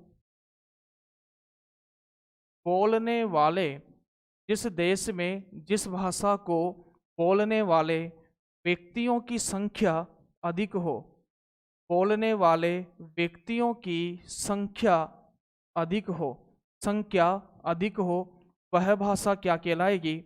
वह भाषा राष्ट्रभाषा हो जाएगी मित्रों। क्या हो जाएगी? राष्ट्रभाषा।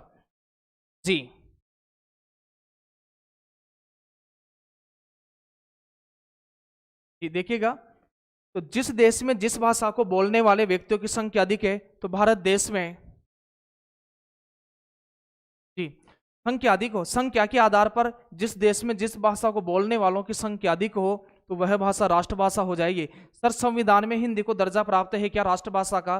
नहीं मित्रों, संविधान में हिंदी को राष्ट्रभाषा का दर्जा प्राप्त नहीं है, लेकिन अधिक व्यक्ति बोलने के कारण इसे अपन राष्ट्रभाषा कह सकते हैं। क्या कह सकते हैं? राष्ट्रभाषा। सर संविधान में हिंदी को दर्जा दिया गया है? हाँ दिया गया है, वह राजभाषा के रूप में 14 सितंबर 1949 को। तो मातृभाषा, राष्ट्रभाषा। इसके बाद बात करें अपन राजभाषा।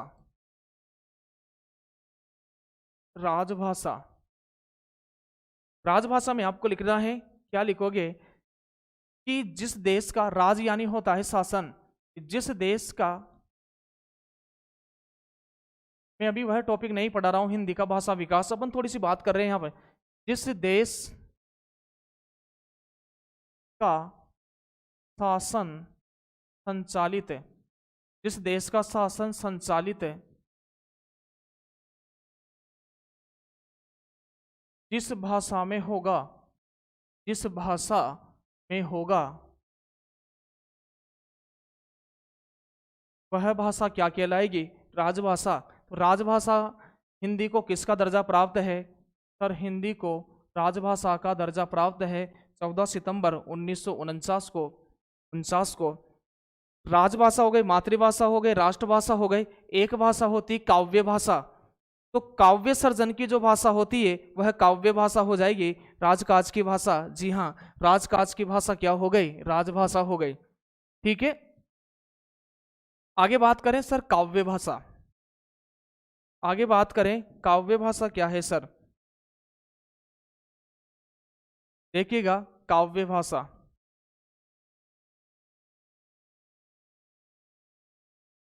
काव्य भाषा की बात करें मित्रों तो साहित्य सर्जना की जो भाषा है, किसकी भाषा? साहित्य सर्जना की भाषा, साहित्य सर्जना की भाषा क्या कहलाएगी? साहित्य सर्जना की भाषा काव्य भाषा हो जाएगी। क्या हो जाएगी? काव्य भाषा। इतनी बात समझ में आ गई है क्या? जी बिल्कुल। ठीक,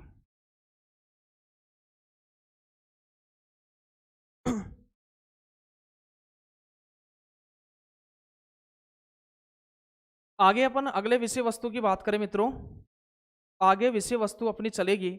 अब जो वह भाषा चलेगी मित्रों, वह अब मुख्य विषय पर अपन आ रहे हैं। अब अपना मुख्य विषय प्रारंभ हो रहा है, अब उसे आपको समझ लेना है, उसे आप अच्छी तरह समझ लीजिएगा, फिर बात आपको अच्छे से समझ में आ जाएगी। सर मुख्य विषय क्या है? मुख्य विषय बाद में जुड़े हैं तो आप देखिएगा, पहला टॉपिक ले रहे हैं अपन शिक्षा शास्त्र का, भाषा सीखना और ग्रहणशीलता। कौन सा टॉपिक ले रहे हैं?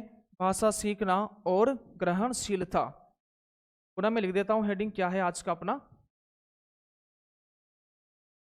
भाषा सीखना, भाषा सीखना व ग्रहणशीलता। भाषा सीखना व ग्रहणशीलता, यह मुख्य विषय है आज का मित्रों। तो यहां पर देखिएगा, यहां पर एक शब्द, ये तो भाषा की, अभी पहले शब्द की बात की है, अभी तो अपन ने पहले ही शब्द की बात की है भाषा की। भाषा की अपन विशेषताएं देख चुके हैं, प्रयोग के आधार पर देख चुके हैं। दूसरा शब्द है सीखना। दूसरा शब्द क्या है मित्रों? सीखना। सीखना से तात्पर्य क्या है? अधिगम। साथियों अधिगम क्या है? अधिगम क्या है? अधिगम मात्र, साथियों अधिगम क्या है? तो अधिगम सीखना यानी अधिगम, अधिगम,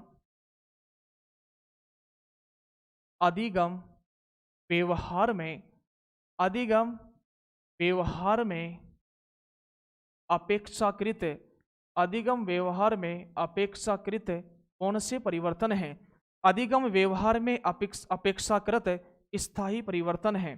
कौन से परिवर्तन है? स्थायी परिवर्तन है। ध्यान रखिएगा, अधिगम उसे ही कहेंगे, अधिगम उसे ही कहेंगे कि अधिगम व्यवहार में अपेक्षाकृत स्थायी परिवर्तन है।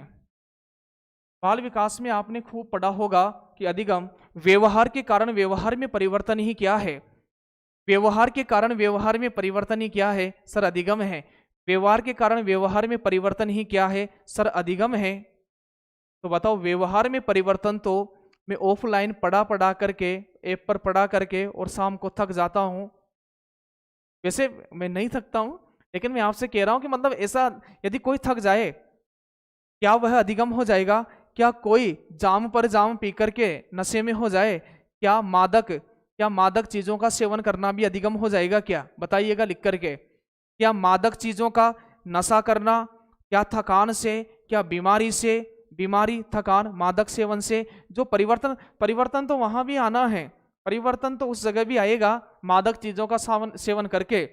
और फिर जब मादकता ज्यादा हो जाती है, देखा है ना कि ध्यान किधर है मधुशाला इधर है, जब वहां से आप पी करके निकलोगे तो परिवर्तन शरीर में वहां भी होना है, परिवर्तन वहां भी होना है। फिर कहोगे बहन जी आपको कहीं देखा है? नहीं नहीं नहीं। तो यहां पर देखिएगा, स्थायी अपेक्षाकृत व्यवहार में स्थायी परिवर्तन होते हैं अभ्यास के द्वारा, अभ्यास के द्वारा व्यवहार में अपेक्षाकृत स्थायी परिवर्तन होते हैं। उत्तर आ गया है सर? नहीं नहीं नहीं। तो अधिगम व्यवहार में अपेक्षाकृत स्थायी परिवर्तन है, लेकिन अधिगम नहीं है, अधिगम नहीं है। आप ध्यान रखिएगा। क्या ध्यान रखिए सर? आपको ध्यान रखना है मित्रों कि नशा, नशा क्या है? यानी मादक पदार्थ, मादक पदार्थ, या फिर अपन बात करें मादक पदार्थ बीमारी, मादक पदार्थ बीमारी, या फिर अपन बात करें यहां पर थकान, या फिर थकान आदि से, आदि से होने वाले, आदि से होने वाले, आदि से होने वाले अस्थायी परिवर्तन, अस्थायी परिवर्तन, अस्थायी परिवर्तन अधिगम नहीं है। क्या नहीं है? अधिगम नहीं है। तो बालक क्या करेगा? बालक क्या करेगा? बालक सीखेगा। सीखना क्या है? अधिगम है। अधिगम में क्या महत्वपूर्ण है? अभ्यास महत्वपूर्ण है। जी जी जी बिल्कुल। तो अधिगम क्या है? अधिगम व्यवहार में स्थायी परिवर्तन है। क्रो एंड करो ने क्या कहा है? क्रो एंड करो ने कहा है आदत ज्ञान एवं अभिवर्तियों का अर्जन ही, आदत ज्ञान एवं अभिवर्तियों का अर्जन ही सीखना है। अर्जन ही क्या है? सीखना है। तो ये चीज आपको समझने में आ गई। सीखना में पूरे उस टॉपिक को नहीं पढ़ा रहा हूं, थोड़ा सा मैं आपको बता रहा हूं कि बालक कोई चीज सीखेगा, जैसे भाषा को सीखेगा, तो ऐसा नहीं है सीख करके कुछ दिन सीख लिया और फिर भूल गया, तो उसे अपन अधिगम नहीं कहेंगे। बालक भाषा को अधिगम करेगा। दोनों में अंतर समझना है आपको, आज दोनों में अंतर समझना है जी। गिलफोर्ड की परिभाषा है सर, बिल्कुल। किसकी परिभाषा है? गिलफोर्ड की परिभाषा है। सर आप ऑनलाइन पढ़ाते समय बहुत खुश नजर आते हो। जी मेरे विद्यार्थी इस तरह से इस लगाव के साथ पढ़ते हैं, और पढ़ाते हुए मेरी तो दुनिया ही यही मान लीजिएगा कि जब मैं कक्षा में या फिर बच्चों को पढ़ा रहा होता हूँ तो ये मेरा पैशन है, ये मेरा क्या है मित्रों, मेरा फैशन है। और जिसमें आपको आनंद मिल रहा है वही सबसे बड़ी पूंजी है, वही सबसे बड़ी पूंजी है। कैसी पूंजी है? सबसे बड़ी पूंजी वही है मित्रों जिसमें आनंद मिल जाए। हर चीज किसके लिए है? आनंद के लिए। जिंदगी जीने का नाम है मित्रों, जीवन उदास रहने का नाम नहीं है। जिंदगी से यदि आप संघर्ष को बाहर फेंक दोगे, आप देख लीजिएगा इतनी क्लास लेने के बावजूद भी किस तरह से पॉजिटिव एनर्जी के साथ आपके सामने हम आते हैं। और यही तो है, यही तो है, संघर्ष में बड़ा मजा आता है। संघर्ष ना संघर्ष हो ना तूफान हो तो क्या मजा है जीने में। बड़े बड़े तूफान ठहर जाते हैं जब आग लगी हो सीने में। ये जो आग है आपकी सफलताओं की जो आग है, आपके परिवार एक मुझे पता है कि जब एक परिवार में एक बालक की नौकरी लगती है तो उसकी 7 पीढ़ियां तर जाती है। आने वाले विद्यार्थी मोटिवेट होकर के वो भी नौकरी पाते हैं मित्रों। तो फिर ये तो होना है ना। और जब मुस्कुराने से सामने वाले खुश हो जाएं तो मुस्कुरा लेना चाहिए। सर आप निजामुद्दीन औलिया जैसे गुरु हो और हम सब अमीर खुसरो। ध्यान रख लेना बेटा, ध्यान रख लेना आप। निजामुद्दीन औलिया के गुरु का नाम अमीर खुसरो तो है, लेकिन अमीर खुसरो ने जैसे ही निजामुद्दीन औलिया की मृत्यु हुई थी तो पता है ना, गोरी सोवे सेज पर मुख पर डालत केस, चल खुसरो घर आपने नैन भई। गोरी सोवे सेज पर मुख पर डाले केस, चल खुसरो घर आपने रेन बहु भई चौदेश। सजन सकारे जाएंगे नैन गवाए रोए, विदना ऐसी रेन कर भोर कभी ना होई। चलिएगा, तो ये चीज आपको समझ में आ गई है। अब अपना मुख्य विषय आ गया है मित्रों, भाषा सीखना व ग्रहणशीलता। कौन सा टॉपिक आ गया है? भाषा सीखना व ग्रहणशीलता टॉपिक आ गया है। क्या क्या प्रश्न आएंगे उस पर तो बाद में बात करेंगे। अब आप हेडिंग बना लीजिएगा, क्या सर भाषा सीखना व भाषा ग्रहणशीलता में अंतर। एक हेडिंग बना लीजिएगा आप,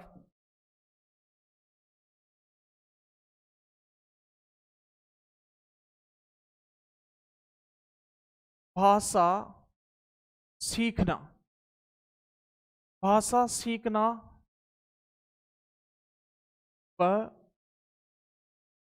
ग्रहणशीलता, भाषा सीखना व ग्रहणशीलता में अंतर, भाषा सीखना व ग्रहणशीलता में अंतर। जी बिल्कुल, भाषा सीखना व ग्रहणशीलता में अंतर। अंतर अब ध्यान रखिएगा, क्या पढ़ रहे हैं? भाषा सीखना व ग्रहणशीलता में अपन पढ़ रहे हैं मित्रों अंतर। क्या पढ़ रहे हैं? अंतर पढ़ रहे हैं। चलिए क्या अंतर है, अब आप ध्यान पूर्वक विषय वस्तु पर ध्यान दीजिएगा, यही मुख्य टॉपिक है। और यदि आपके समझ में आ गया तो एक प्रश्न, एक या दो प्रश्न आपको दिलवा कर जाएगा, बड़े आसानी से सही हो जाएगा। यहां पर भाषा सीखना है। भाषा सीखना क्या है मित्रों?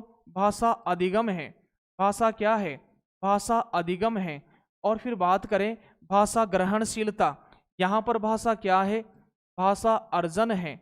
इसी को बोलते हैं भाषा अधिग्रहण है। इसी को क्या बोलते हैं? भाषा का अधिग्रहण करना। सबसे पहला अंतर आप ध्यान रखिएगा मित्रों, सर क्या है?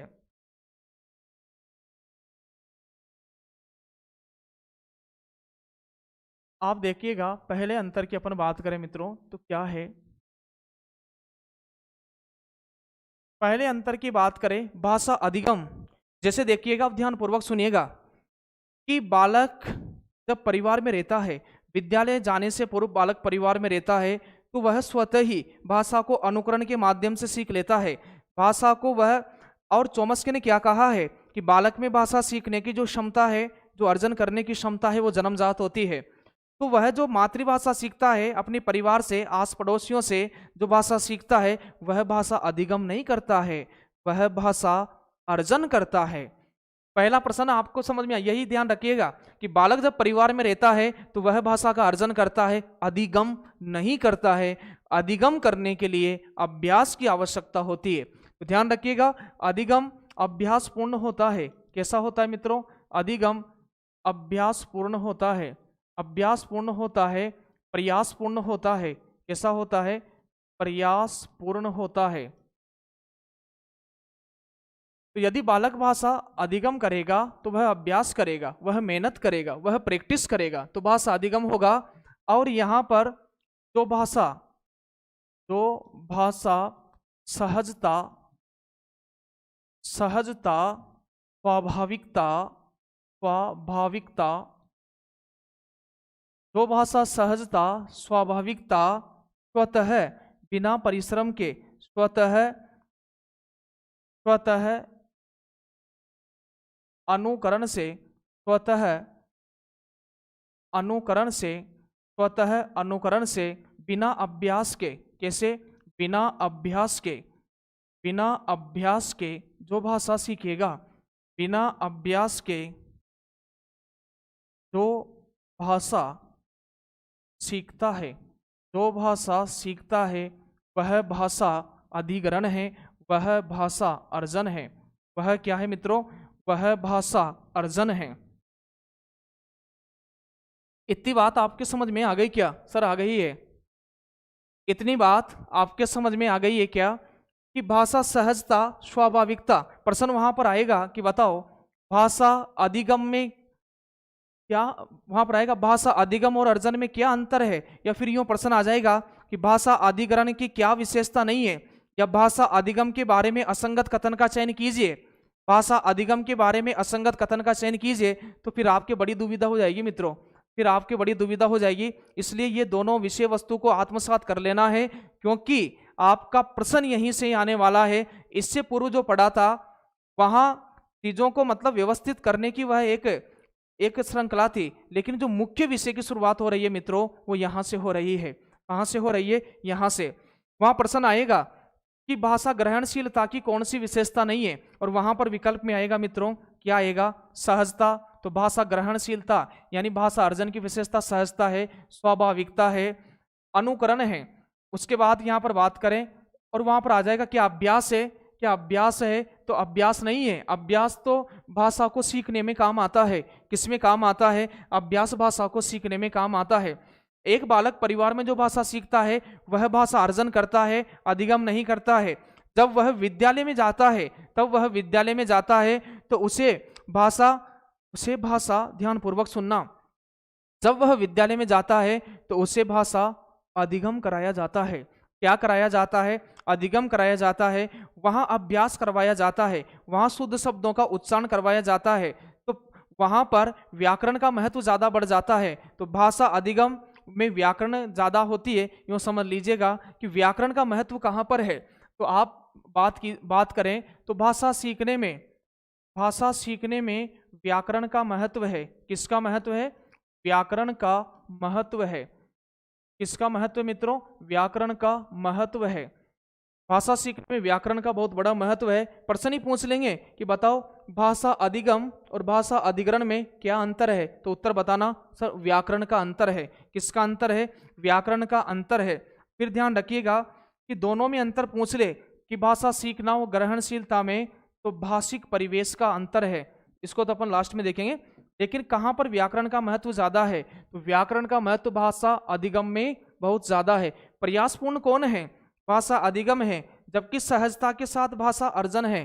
अब बताइएगा भाषा अर्जन करने के लिए विद्यालय की आवश्यकता है क्या? तो यहां पर अपन यहां पर बात करें मित्रों, क्या बात है? तो बात यह है मित्रों, यहां पर बात करें, चाहे तो दूसरी विशेषता बना करके लिख लो आप।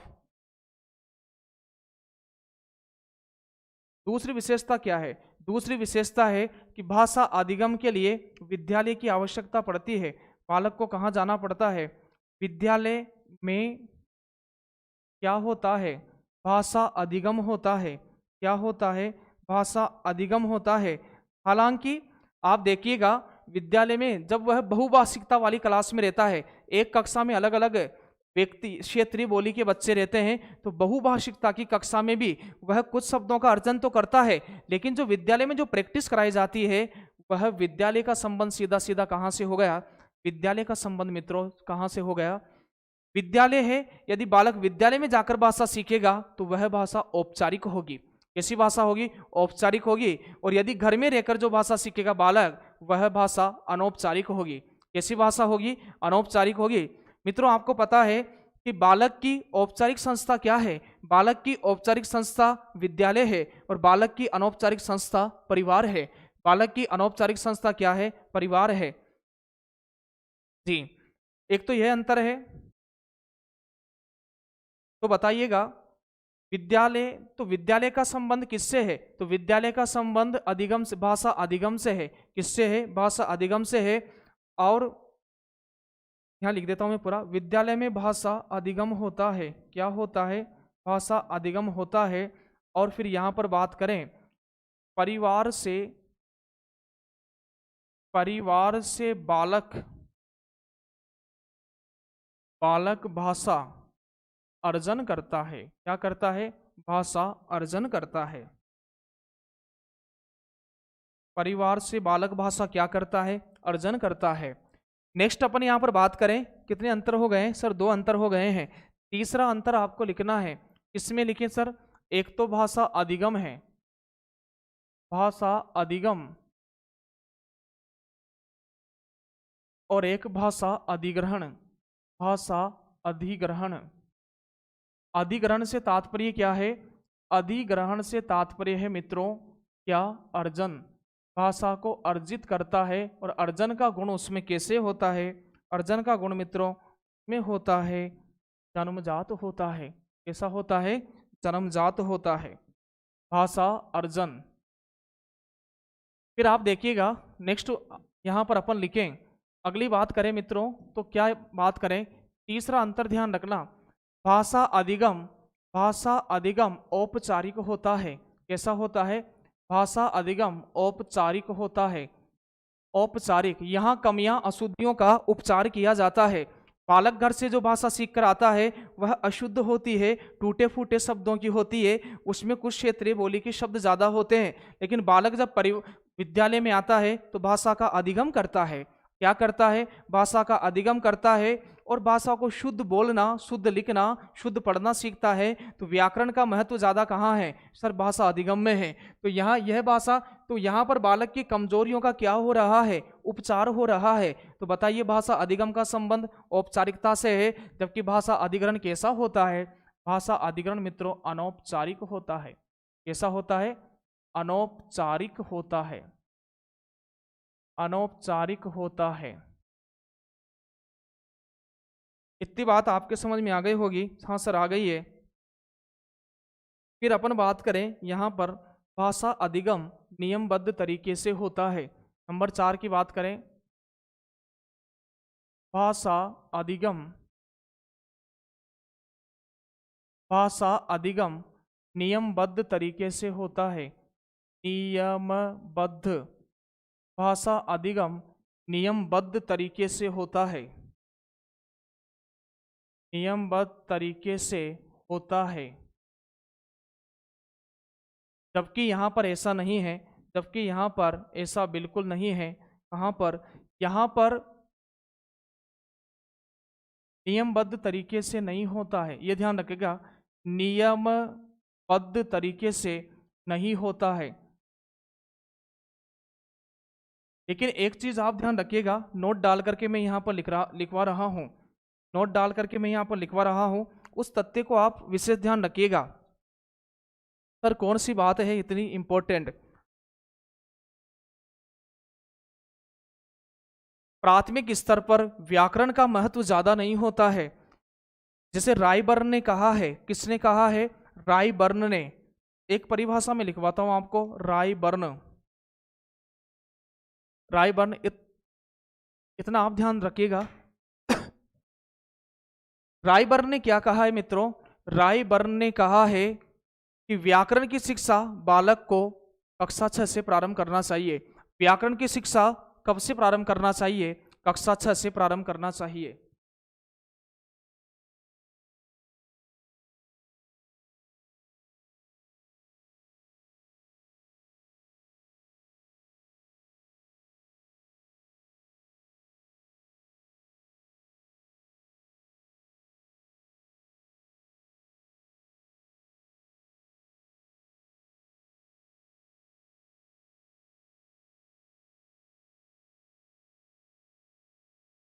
चलिए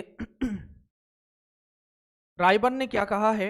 रायबर्न की परिभाषा यह है मित्रों, इन्होंने कहा है कि व्याकरण की शिक्षा,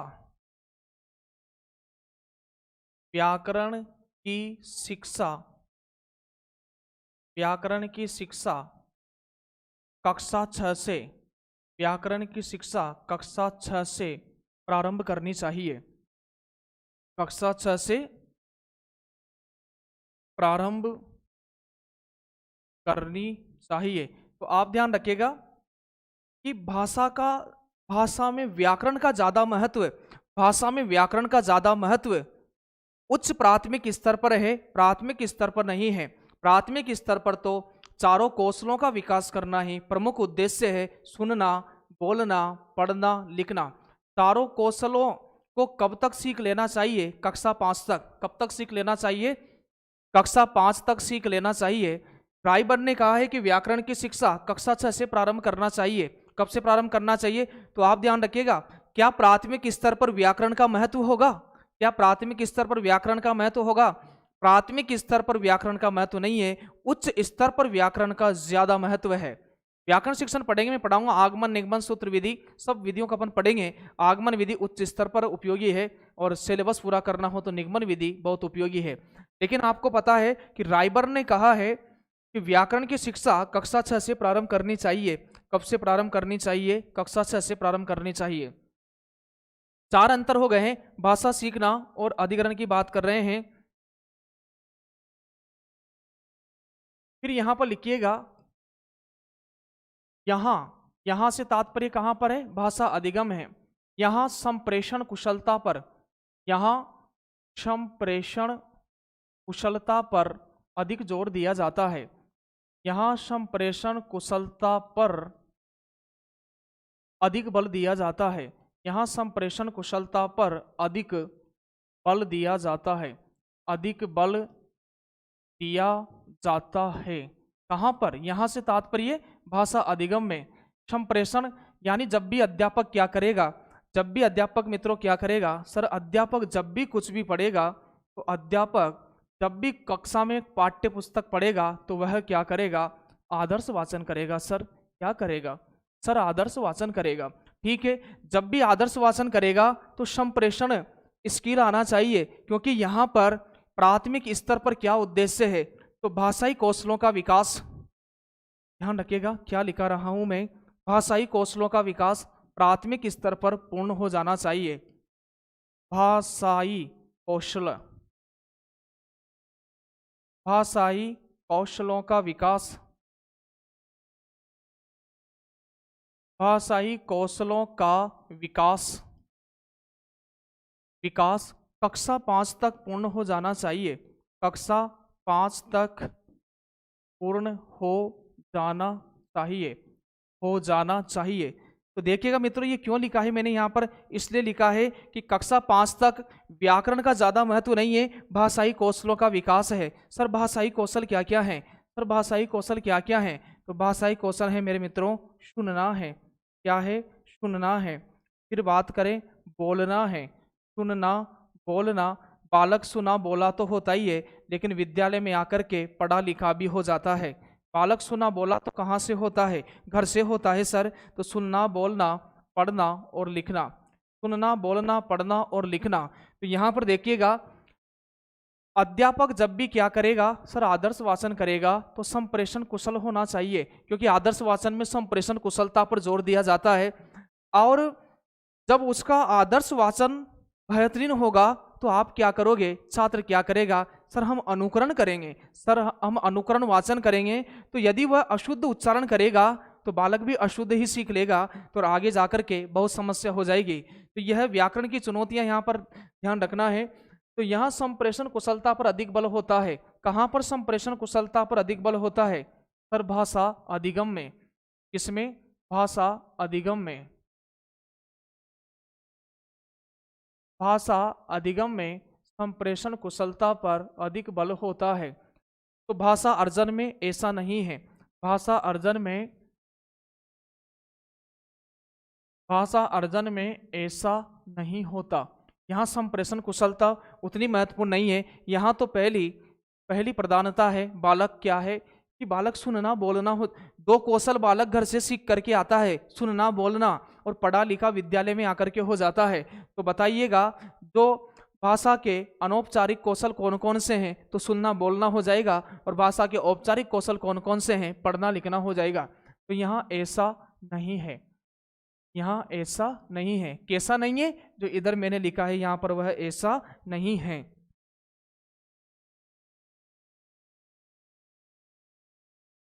कितने हो गए अंतर? सर 5 हो गए। छठा अंतर आपको लिखना है।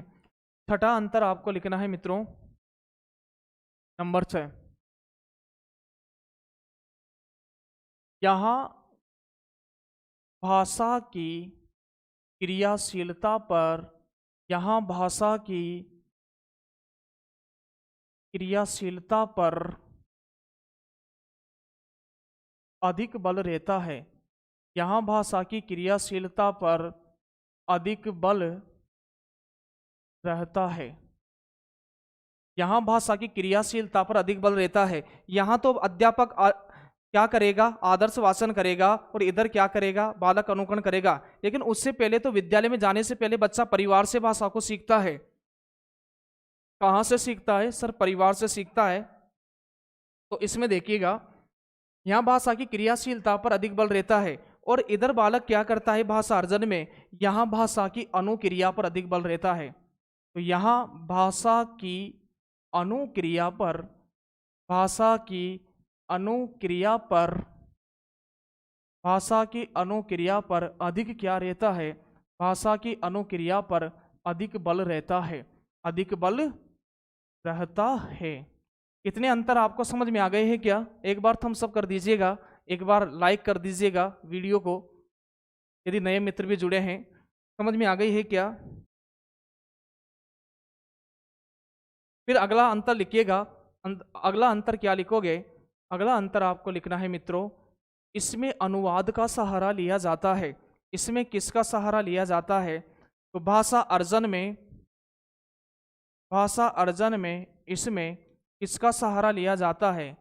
इसमें अनुवाद का, इसमें अनुवाद का सहारा लिया जाता है। इसमें अनुवाद का सहारा लिया जाता है। भाषा अधिगम में ध्यान रखना, यदि एक भाषा से दूसरी भाषा को सिखाना है, जैसा कि बालक अंग्रेजी भाषा जानता है, उसे हिंदी सिखाना है। यदि बालक हिंदी भाषा जानता है, उसे अंग्रेजी सिखाना है, तो भाषा अनुवाद का सहारा किस में लिया जाएगा? भाषा अनुवाद का सहारा भाषा अधिगम में लिया जाएगा। किस में लिया जाएगा? भाषा अधिगम में लिया जाएगा। तो इसमें अनुवाद का सहारा लिया जाता है। जैसे मानिएगा कि मुझे कोई अगली भाषा, वो मैं विधियां आपको पूरी पढ़ा दूंगा, भाषा की विधियां। इसके बाद बेहतरीन टॉपिक रहेगा भाषा की विधियां, जैसे प्रत्यक्ष विधि हो जाएगी, द्विभाषा विधि हो जाएगी, भाषा प्रयोगशाला विधि हो जाएगी। ऐसे करते करते भाषा अधिगम और अधिग्रहण टॉपिक होने के बाद में बेहतरीन क्लास होगी अपनी, इससे भी जानदार। शिक्षा शास्त्र ऐसा ही विषय है कि एक एक चीज को पढ़ने के बाद ऐसा लगता है कि पढ़ा क्या है, कुछ याद ही नहीं हुआ। लेकिन जब प्रश्न आएगा तो आप यूं ही बता दोगे। क्या बता दोगे? कि अभ्यास की आवश्यकता भाषा अधिगम में होती है, स्वाभाविकता कहाँ पर होती है? भाषा अर्जन में होती है। जी बिल्कुल। तो यहाँ पर इसमें अनुवाद का सहारा लिया जाता है। सर अनुवाद का कैसे सहारा लिया जाता है? तो मित्रों देखिएगा, जैसा कि कोई बालक हिंदी भाषी है, जैसे कोई बालक हिंदी भाषी, वो अलग अलग विधियों का प्रयोग करते हैं, और वह यह जानता है कि यह एक आम है, यह एक आम है। और इसे अपन यदि प्रत्यक्ष विधि से पढ़ाएं तो दिस इज ये मैंगो पढ़ा दोगे, लेकिन ऐसे बच्चा नहीं समझ पाएगा एक साथ। तो आपको क्या करना है कि आपको उसी शब्द में दूसरी भाषा में पढ़ना है। जैसे अपन भी जो द्विभाषा विधि का सहारा लेते हैं, यह एक आम है, तो इसकी जगह आपने सिखा दिया यह एक मैंगो है, यह एक मैंगो है। चाहो तो प्रत्येक विधि से आप पूरे वाक्य को ही ट्रांसलेशन कर सकते हो, दिस इज ये मैंगो। तो यहां पर आपको ध्यान रखना है मित्रों, इसमें अनुवाद का सहारा लिया जाता है, लेकिन यहां आप लिखिएगा इसमें अनुवाद का सहारा नहीं लिया जाता है। इसमें अनुवाद का सहारा नहीं लिया जाता है। इसमें अनुवाद का सहारा नहीं लिया जाता है। इसमें अनुवाद का सहारा नहीं लिया जाता है। फिर आपको ध्यान रखना है, 7 बिंदु हो गए हैं, 8वां बिंदु आपको ध्यान रखना है, 8वां अंतर।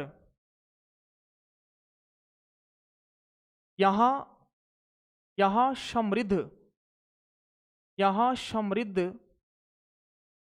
भाषिक परिवेश की, यहां समृद्ध भाषिक परिवेश की,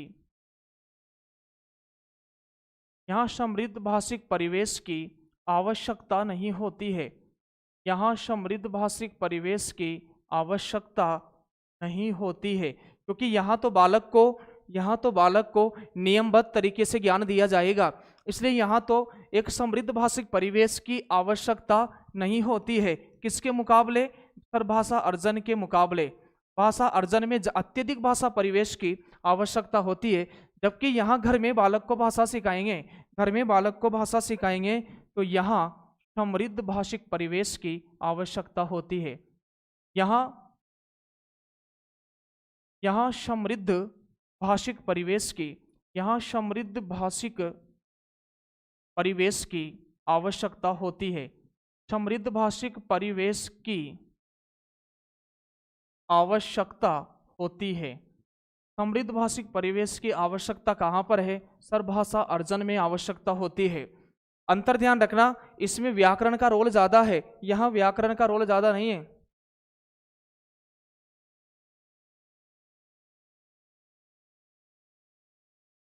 इधर वाला अपन लिख रहे हैं मित्रों, इधर वाला जो लिख रहे हैं वह भाषा सीखना है। इधर वाला जो अपन लिख रहे हैं, इस साइड वाला, वह भाषा सीखना है। और सीखना क्या है? भाषा सीखना। सीखना अलग है मित्रों, सीखना ही क्या है? सीखना अधिगम है। सीखना अधिगम है। यह तो अधिगम वाली बात हो गई। और इधर बात करें तो यह अधिग्रहण, और अधिग्रहण को ही बोलते हैं अर्जन। क्या बोलते हैं? इसको ही बोलते हैं अपन अर्जन बोलते हैं। अर्जन स्वाभाविक होता है। अर्जन कैसा होता है? स्वाभाविक होता है। सर किस में लिया जाता है अनुवाद का सहारा? देखिए पूजा जी, आगे अपन शिक्षण विधियां पढ़ेंगे। इसकी अनुवाद का सहारा एक भाषा से दूसरी भाषा सिखाने के लिए अनुवाद का सहारा लिया जाता है। द्विभाषा विधि में लिया जाता है। किस भाषा में? द्विभाषा विधि में। या फिर यूं समझ लीजिएगा कि प्रत्यक्ष विधि डायरेक्ट मेथड में ना रहेगा बांस, ना बजेगी बांसुरी, मातृभाषा का प्रयोग वर्जित है। डायरेक्ट मेथड में पेन को दिखाते हुए यह एक पेन है ऐसा नहीं बोलेंगे, पेन को दिखाते हुए बोलेंगे दिस इज ये पेन। तो जिस भाषा को जिसी भाषा में सिखाया जाए, प्रत्यक्ष विधि में अनुवाद का सहारा नहीं होता है, द्विभाषा विधि की बात कर रहे हैं। इसकी द्विभाषा या फिर भाषा संसर्ग, एक विधि और आएगी भाषा संसर्ग। प्रत्यक्ष विधि में तो अनुवाद नहीं है, वहां तो उसी भाषा को उसी रूप में सिखाया जाता है। हिंदी का शिक्षण हिंदी के माध्यम से, संस्कृत का शिक्षण संस्कृत के माध्यम से, अंग्रेजी का शिक्षण अंग्रेजी के माध्यम से। द्विभाषा विधि में अनुवाद का सहारा लिया जाता है। विधियां आगे पढ़ेंगे, आप अभी इस विषय वस्तु को समझिएगा अच्छी तरह से ना। जी बिल्कुल।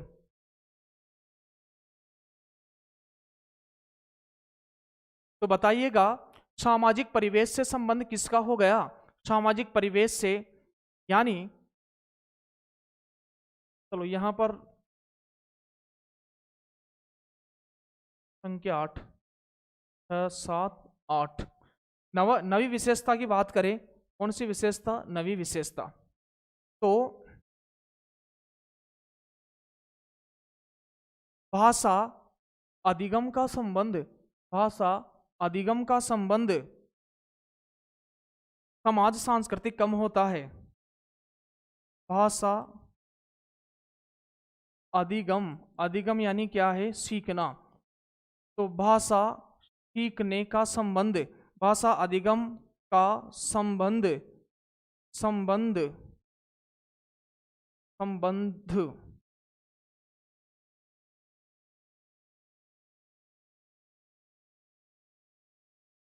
भाषा अधिगम का संबंध समाज सांस्कृतिक परिवेश से कम है। या यूँ मान लीजिएगा कि समाज और सांस्कृतिक,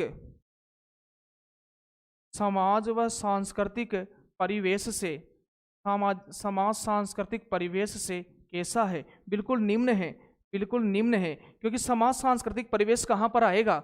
समाज सांस्कृतिक परिवेश कहाँ पर आएगा?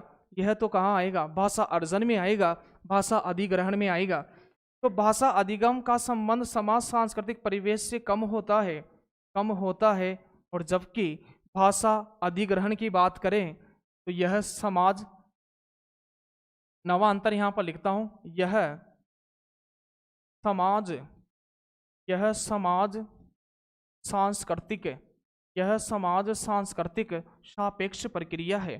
समाज सांस्कृतिक, क्योंकि यहाँ प्रत्यक्ष में रहकर के बालक भाषा का अर्जन करता है। यह समाज सांस्कृतिक सापेक्ष प्रक्रिया है, प्रक्रिया है। इतनी बात समझ में आ गई है क्या? हाँ सर, आ गई ही है।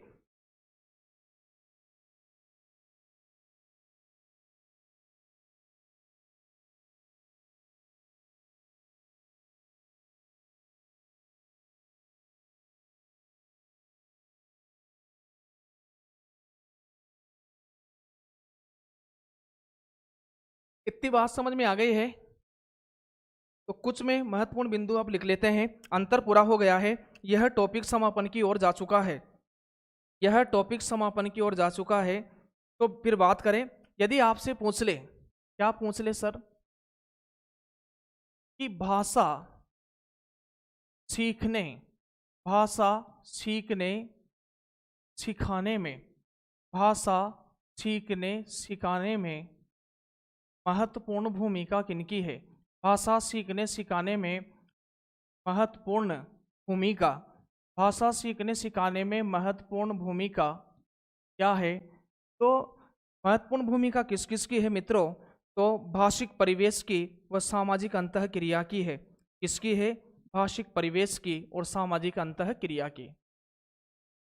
तो महत्वपूर्ण भूमिका है भाषिक परिवेश, भाषिक परिवेश व सामाजिक अंतःक्रिया की, सामाजिक अंतःक्रिया की। ठीक है, ये महत्वपूर्ण भूमिका है। फिर यदि प्रश्न आपसे पूछ ले, प्रश्न यह आ जाए कि बताओ कि दोनों में मुख्य अंतर किसका है? भाषा अधिगम व भाषा, हाँ बिल्कुल,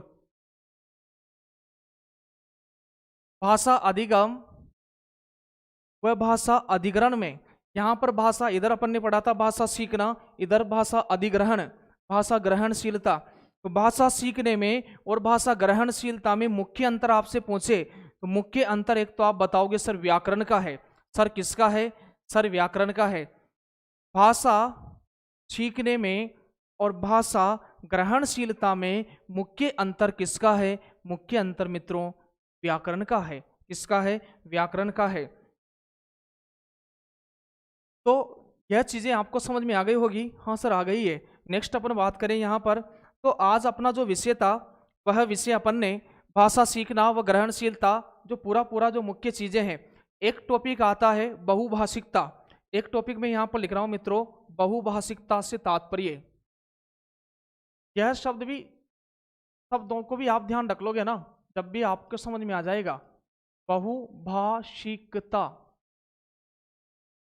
साथियों, प्रत्येक कक्षा में आपको पता है कि व्यक्तिगत विभिन्नता रहती है। प्रत्येक कक्षा में मित्रों व्यक्तिगत विभिन्नता रहती है। तो एक ही कक्षा में भिन्न भिन्न क्षेत्रों के बच्चे या उनके परिवार के शब्द थोड़े भिन्न भिन्न रहते हैं। इसीलिए कक्षा में बहुभाषिकता को महत्व देना चाहिए। बहुभाषिकता को महत्व देते हुए उन्हें विकसित करने का प्रयास करना चाहिए। लेकिन जब भाषा अधिगम हो रहा है तो वहाँ जब प्रयास पूर्णता रहेगी तो अपने विषय वस्तु पर विशेष ध्यान देना चाहिए। तो एक कक्षा में बहुभाषिकता के बच्चे होते हैं तो बहुभाषिकता से प्रश्न पूछा जाता है कि बहुभाषिकता से क्या तात्पर्य है। तो व्यक्तिगत विभिन्नता को ध्यान में रख करके एक कक्षा में बहुभाषिकता है और उन्हें मतलब प्रोत्साहन दें तो विभिन्न बच्चे भी अनेक शब्दों को सीख करके जाएं और अपने शब्द भंडार में वृद्धि कर सकते हैं, अपने शब्द भंडार में वृद्धि कर सकते हैं। अब अगला जो अपना विषय रहेगा, आज का विषय बिल्कुल समापन की ओर है मित्रों, और बेहतरीन तरीके से आप चीज़ों को समझ चुके होंगे। दोनों देखो, सबसे महत्वपूर्ण जो प्रश्न आएगा आपका वह भाषा सीखना और भाषा ग्रहणशीलता। यदि दोनों में आप अच्छी तरह सीख पाए होंगे चीज़ों को, दोनों में चीज़ों को अच्छी तरह सीख पाए होंगे तो फिर आपका एक प्रश्न या एक या दो प्रश्न भी आ सकता है, गलत होने की कोई संभावना नहीं है। दोनों अंतर ही आप समझ लोगे। एक मैंने आपको बताया है चोम्स्की क्या कह रहे हैं, यह परिभाषा बार बार पूछी जाती है। चोम्स्की कह रहे हैं कि बालक में भाषा अर्जन करने का गुण, बालक में भाषा अर्जन करने का गुण कैसा होता है, जन्मजात होता है। एक आपको वाइगोत्स्की का ध्यान रखना है। वाइगोत्स्की ने भाषा का संबंध समाज सांस्कृतिक परिवेश से जोड़ा है। किससे जोड़ा है? समाज सांस्कृतिक परिवेश से जोड़ा है। आ गई क्या बात समझ में? इतनी बात आपको समझ में आ गई क्या? जी सर, बिल्कुल। तो आज की कक्षा मित्रों समापन की ओर है। बिल्कुल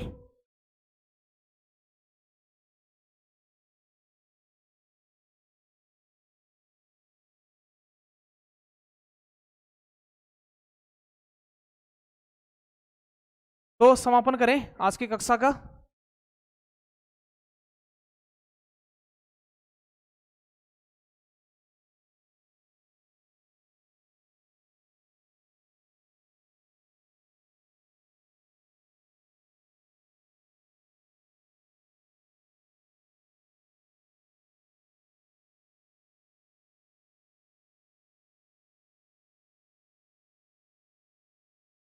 हाँ, पीडीएफ मिल जाएगी बच्चों, टेलीग्राम पर पीडीएफ मिल जाएगी। बेहतरीन आपका साथ है, पूरी को आप रिवीजन करके देखिएगा चीज़ों का।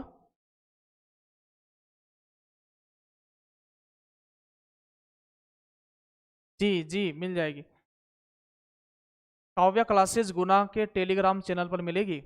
काव्या क्लासेस गुना के टेलीग्राम चैनल पर मिलेगी।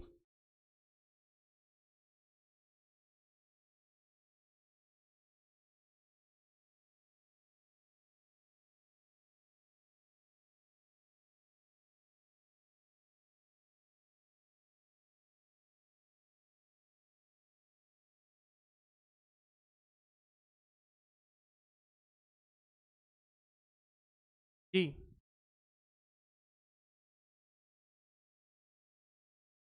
Good night sir, good night. सारा दिन ऑफलाइन पढ़ाने के बाद भी सर आप ऑनलाइन पर से जितना हो पा रहा है कोशिश पूरी कर रहे हैं, और आप जब आप ही पीछे नहीं हट रहे हो।